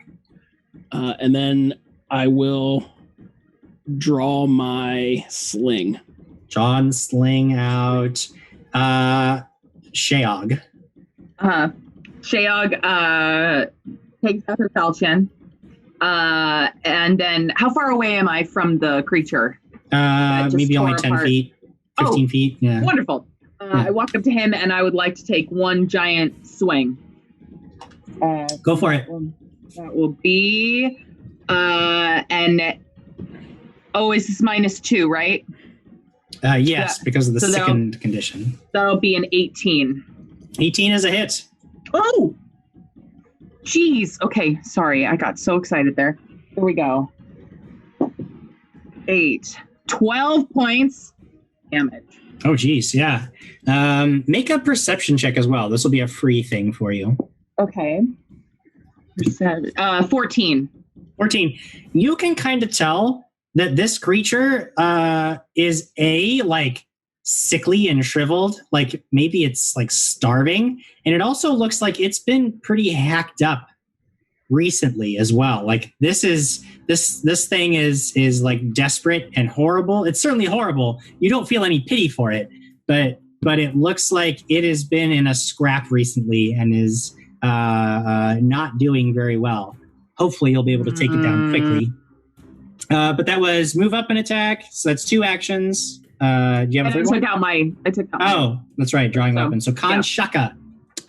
I already said I produced flame before all this happened. Okay, that's true. You did. I'm going to walk up to it. Okay. And punch it with my flame hand. Sure. And punch it with my regular hand. So first thing, flame hand. Ooh, that might not do it. That might not do it. 7 + 8, 15. 15 is not going to do it. I'm gonna swing again because what's the worst that can happen? Yeah. Minus with a hand is that -4, -5. -4. Much better. -4. That is a 17 -4. That is a 13 + 8.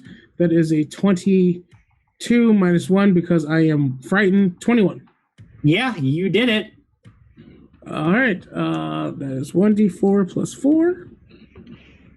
Maximum damage. 8 points of fire damage. 8 points of fire damage, you say?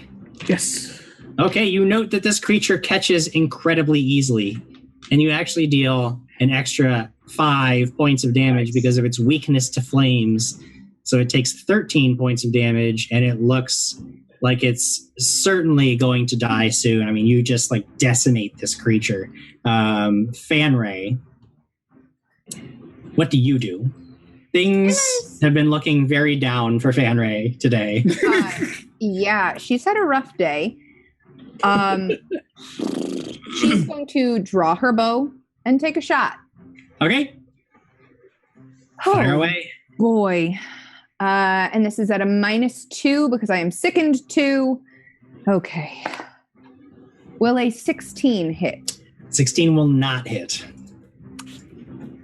Cool. That's my turn. All right. We're I at am the top. slowed 1, so only 2 actions. Gotcha. It would be Harry Plopper's turn, but he has been destroyed. So we go Harry.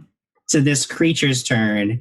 It sees the flames wrapped around Kanshaka's hands, and it just lunges for him in a rage. I'm going to go ahead and sink you there, Jim. Just go ahead and get this out of the way. Yeah, no. Moo. Yeah, no. I like it. Yeah, don't worry. You'll still roll dumb. Can I also sink it? Can I also sink it? And I'm going to sink it from the grave. Harry Plopper. Harry? I want to remind you guys, they have 3 attacks. Okay. Wait. So that was a I'll total save mine of for the 3 second. sinks, you said? I'm saving my sink No. for the second attack. I'll save my sink for the third attack. So that's 2 sinks? Yes. Yes. 2 sinks on this. It takes my total to a 15. Does not hit. Lamar, what is your armor class? 17. Okay, good. I was worried that I was off by 1, which would have meant that the sink from beyond the grave was what ruined me. Luckily, Ben's action had no effect on me. Whew, thank goodness. That will be its first attack. So it is going to attack a second time, but instead of leading with the jaws, this time it tries to lash out with this weird thorny vine growing out of its stomach. It tries to slash you, which is going to be sunk. So that makes that makes the total 15, which is a miss with the thorny vine. And then I have a third attack, so I might as well take That it. shall be sunk.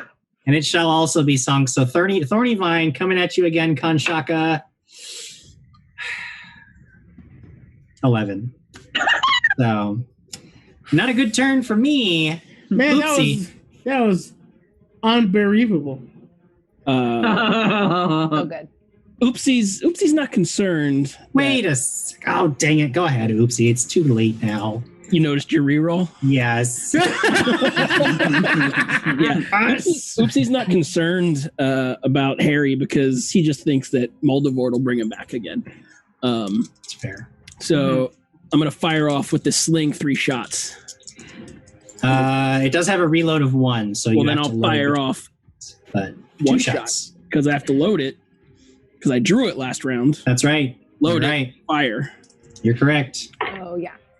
Oh, that's not the best. It's only a 17 to hit. 17 is a miss. Damn it. And then I will draw my short sword. Okay. You abandon the sling and go for the short sword, which takes us to Sheog's turn. Okay, she's gonna take a big old swing. A big old swing. I would love to use my reroll.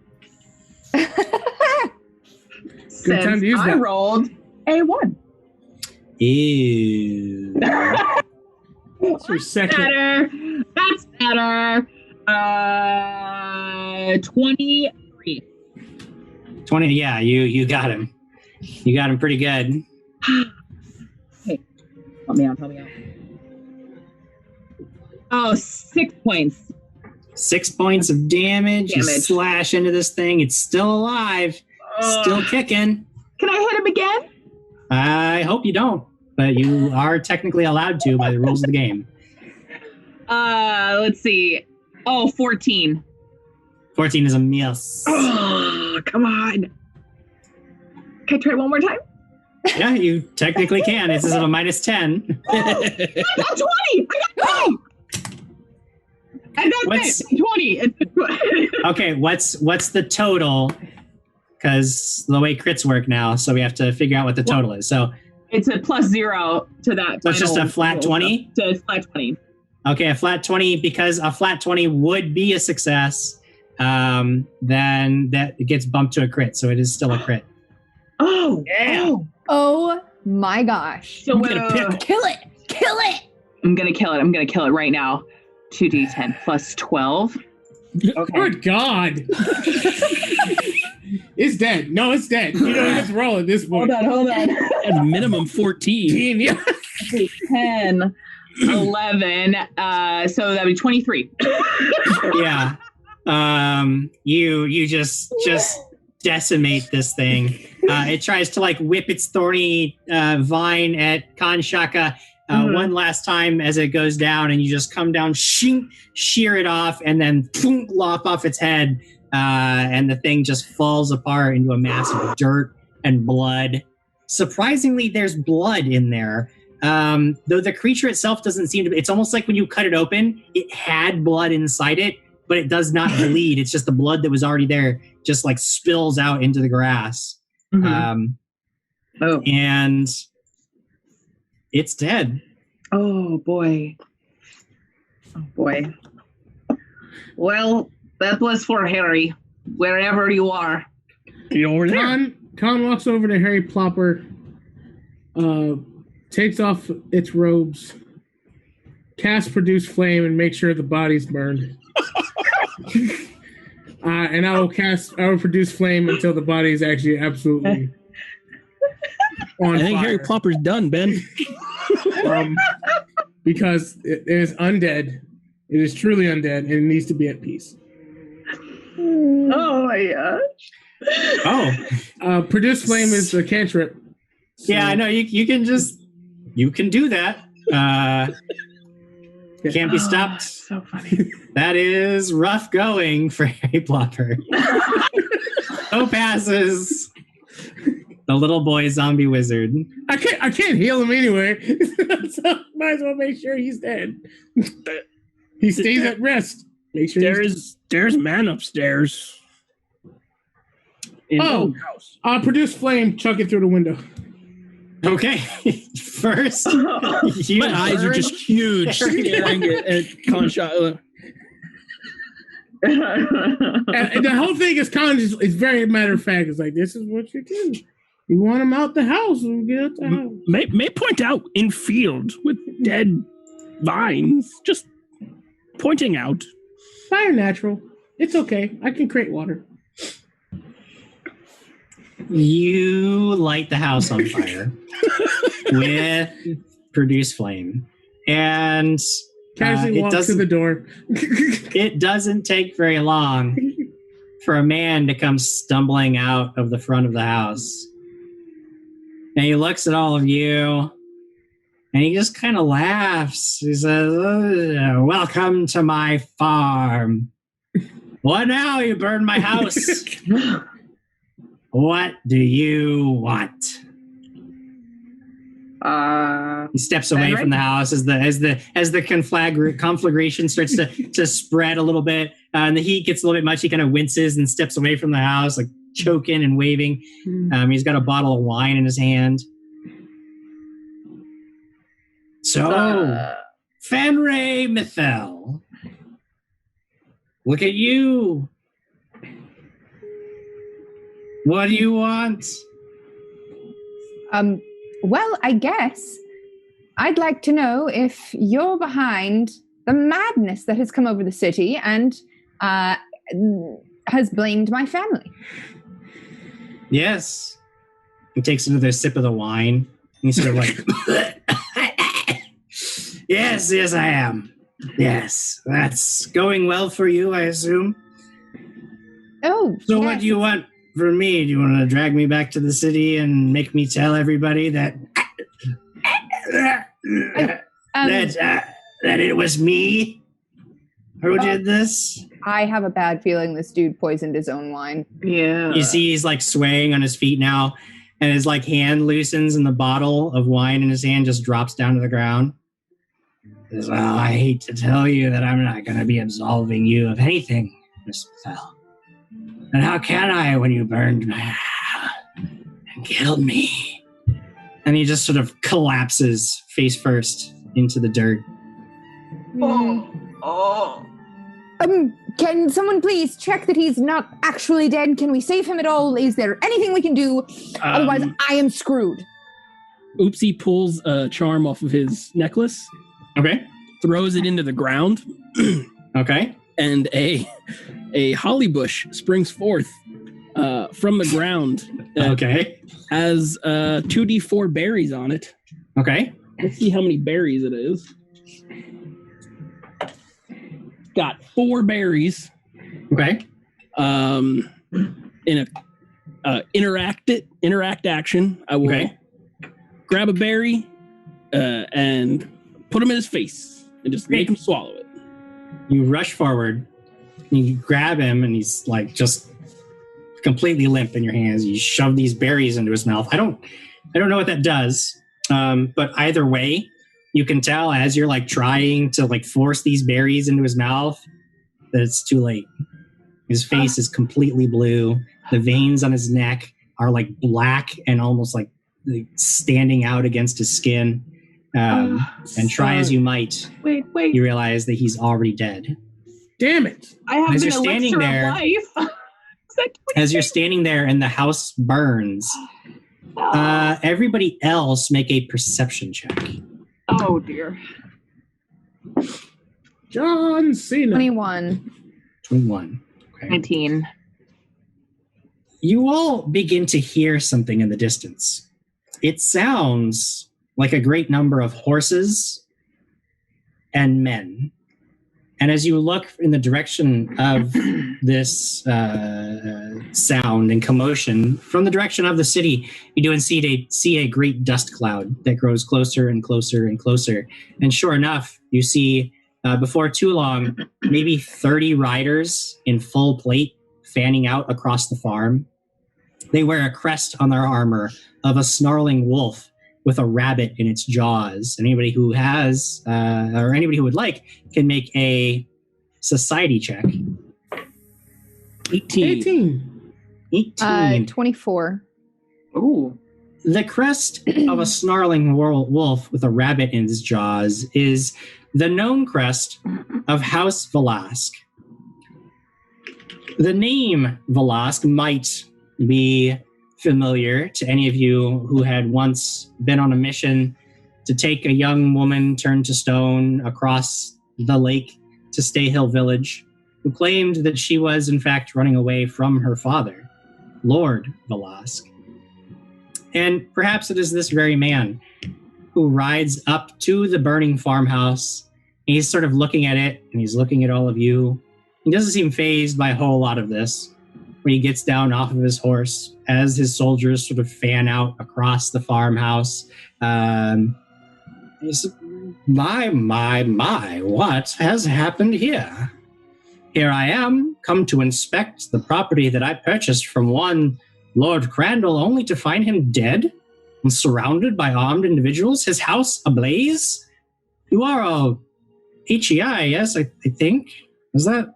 Yeah. Yes. You know, some in the city say heroes, but I hear so many other whispers these days. I mean, accusations fly that the company bullied the Dragonfall Championship Commission into giving their representatives the top prizes even after they were disqualified from the games this year. Some whisper they're central to a scandal in House Ovasario poisoning a boar during a sacred traditional hunt. I even heard that HEI is responsible for letting kobolds run rampant in the forest to terrorize rural communities, trying to extort contracts from people who can barely afford to feed themselves. Dreadful business, if any of that were true. I haven't really weighed in publicly yet on such accusations. I have a responsibility to have all of the facts before I do, because as a nobleman in Cavaloshia, my voice carries quite a bit of weight.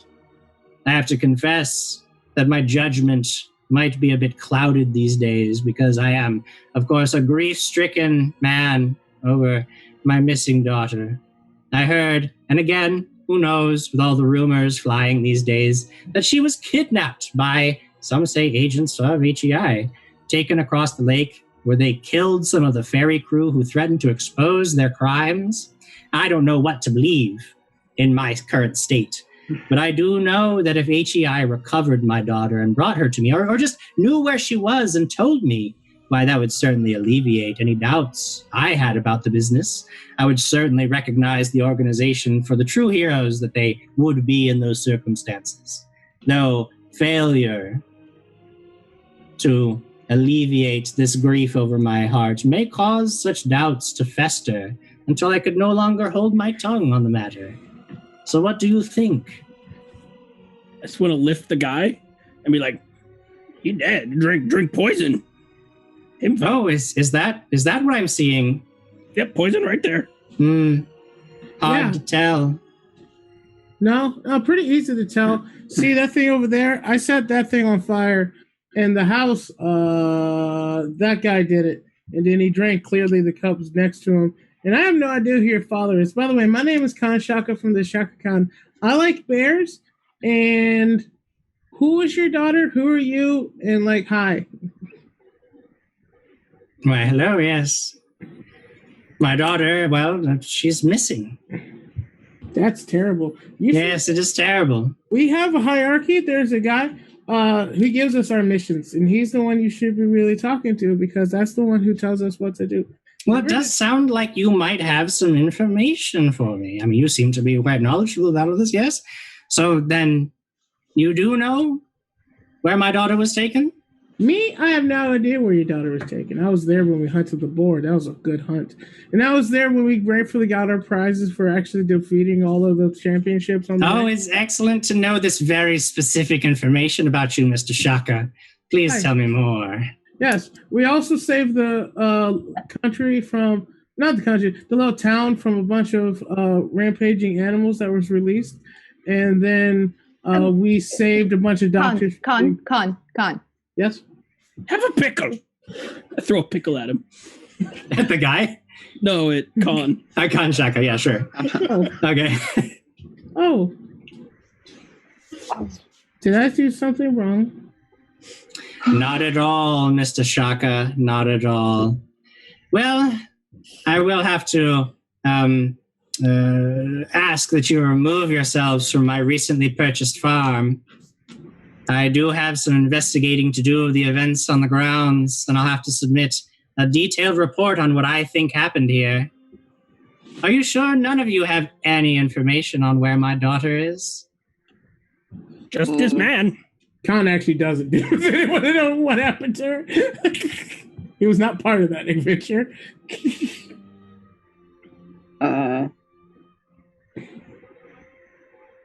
Sheog looks at Fanrae and says, "Do you know anything about this?"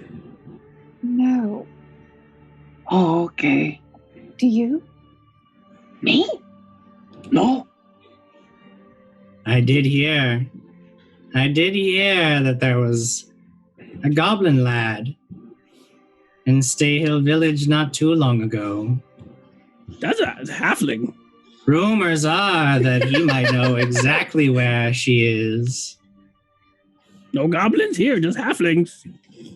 I tuck my hood up a little more. Very well. Very well. But I'm afraid I will have to conduct this investigation without your help and make my findings independently. Don't drink that wine. It's poison wine. He motions to some of the riders who says, "Please escort these people off of my farm." By the way, you probably should not have bought this farm. There's a lot of weird shit happening around here. Well, listen, we know nothing. Look at us.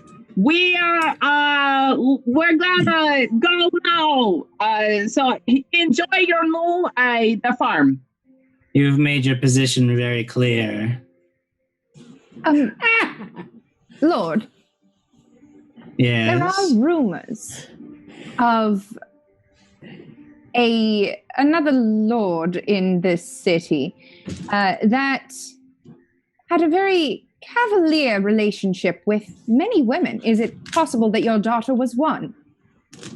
I don't know anything about that. All I know is that my daughter has been missing for a while, and I would very much like to recover her. How long was a while again? It would have been several weeks past that the ferry ride across the lake Was not Khan's thing. So everything he Yupsi said was involved in that, and then Sheog was there when they went and found her later on. Pickle hunting. Pickle hunting. Sheog was part of the pickle hunt. Oopsie was part of the pickle hunt and the delivery of one Kimber Velasque across to Stay Hill. Why everything go wrong with Oopsie there? So with that, the Lord has several of his men escort you off the farm grounds, which continue to burn behind you, and you make your way back to Cavaloshia.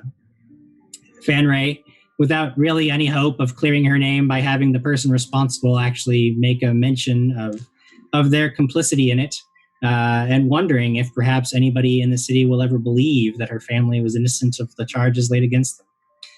Also knowing that there is now a vengeful lord who seems to at once know enough to be trouble, but not enough that he has very specific information that he would like to have. So perhaps your silence has bought a young woman looking to escape her father some time, but at what cost to yourselves, you must wonder. And with that, we will bring our episode to a close because it is time for that to happen. Oh boy. Jim? Yes? I know I'm like at 6 hit points, but my heart is at 0. Is at 0 hit points. You're mean. You like wrecked her whole life, like every aspect of everything. Yeah, Fanrae's entire world was just destroyed. Everything just went up in flames. Well, I will say this. Some of us literally went up in flames, Candace. Some of you did. Calm down, Ghost Ben. Calm down. I will say this, and perhaps it's an object lesson in what in perhaps what not to do. But Fanrae gave me the most detailed and interesting backstory. So it is the one that I guess I chose to use to emotionally punish the players with. Yeah. Sorry, guys. Can we do a video for Harry Plopper? In the arms of the angel. Copyright strikes. I love it. I love it because Khan has nothing to do with any of it. You instigated the whole thing. I did no such thing. Stole the cassava fruit or whatever. It had nothing to do with what happened. That was me. No, I stole it and we partnered together. Yes. Yeah. But as far as like the family secretly being bastards or all that stuff has nothing to do with Khan. Khan didn't even be pulling innocent people like Sheog, Oopsie, and Peepa into this nonsense. First thing, and Khan Harry has been Plopper. Khan has been with so many adventures with you guys. None of you have clean hands. None of you have clean hands. I just came to cut things up and have a great time. So I just eat pickles. I used to eat people. That's true. Actually, where was it? Voss in chat said the lesson is don't make an undead character? ? That is one lesson that can be pulled from. What was your total hit points there, Ben? I had 17, and so when he crit me with a can that threw at my head for 8 hit points and took me down 7, and I had nothing to eat. Yeah. Yeah. Whatever. I'm coming. You should have back killed as somebody and eaten them. I'm coming back as Moldavort. Shoulda. Earlier, Imp in my head said, "Make a broken character, get broken in the game." Boop 16 says, you get rid of one vengeful lord and another vengeful lord pops up. Am I right? They are not good. No. I am wondering where Grandma is, though. Yeah, and that's the real mystery. Where is Grandmama? Or has my mantle just had like 200 gold scales on it my entire life? Or it is when tough did to this know. happen? Who knows? Your father, even if you asked your father, could he be trusted to give you a straight answer? No. He's not even. He's an elf. You don't know. I'm an elf. Well, he's human then. Whatever fits my story. We had some subs come in, some resubs from Elite Trooper and Trill Surge. Nice. We got a new follow from Vis the Legend. So thank you guys very much. Welcome, Vis. Jim Jam. Yeah. It was my second episode. Do I level up? Yeah. Yeah. You would level up. Yeah, buddy. Yeah, you do. Sure, buddy. Great beyond level 2. What else do you need, buddy? Oh no. Shayog. Is Shayog level 2 or level 1 right now? 2. 2? Okay, good. Okay. So everybody's level 2, as we should be. We will return next week for another episode of Heroic Endeavors. But between now and then, we do have a couple of things going on. Of course, we've got Things in Space tomorrow. And I'm going to kill everyone. We have the season finale of Crits and Giggles coming up on Monday. And then on Wednesday, we're bringing back Bedlam and Discord. So if you have been missing GM Jared, you're going to get a little taste of all that. It's all going to be good stuff. Until then, I don't know. Don't make undead characters and never trust your father. I will see you all Happy Father's Day, later. everyone. Bye, everybody. Happy Father's everybody. Day.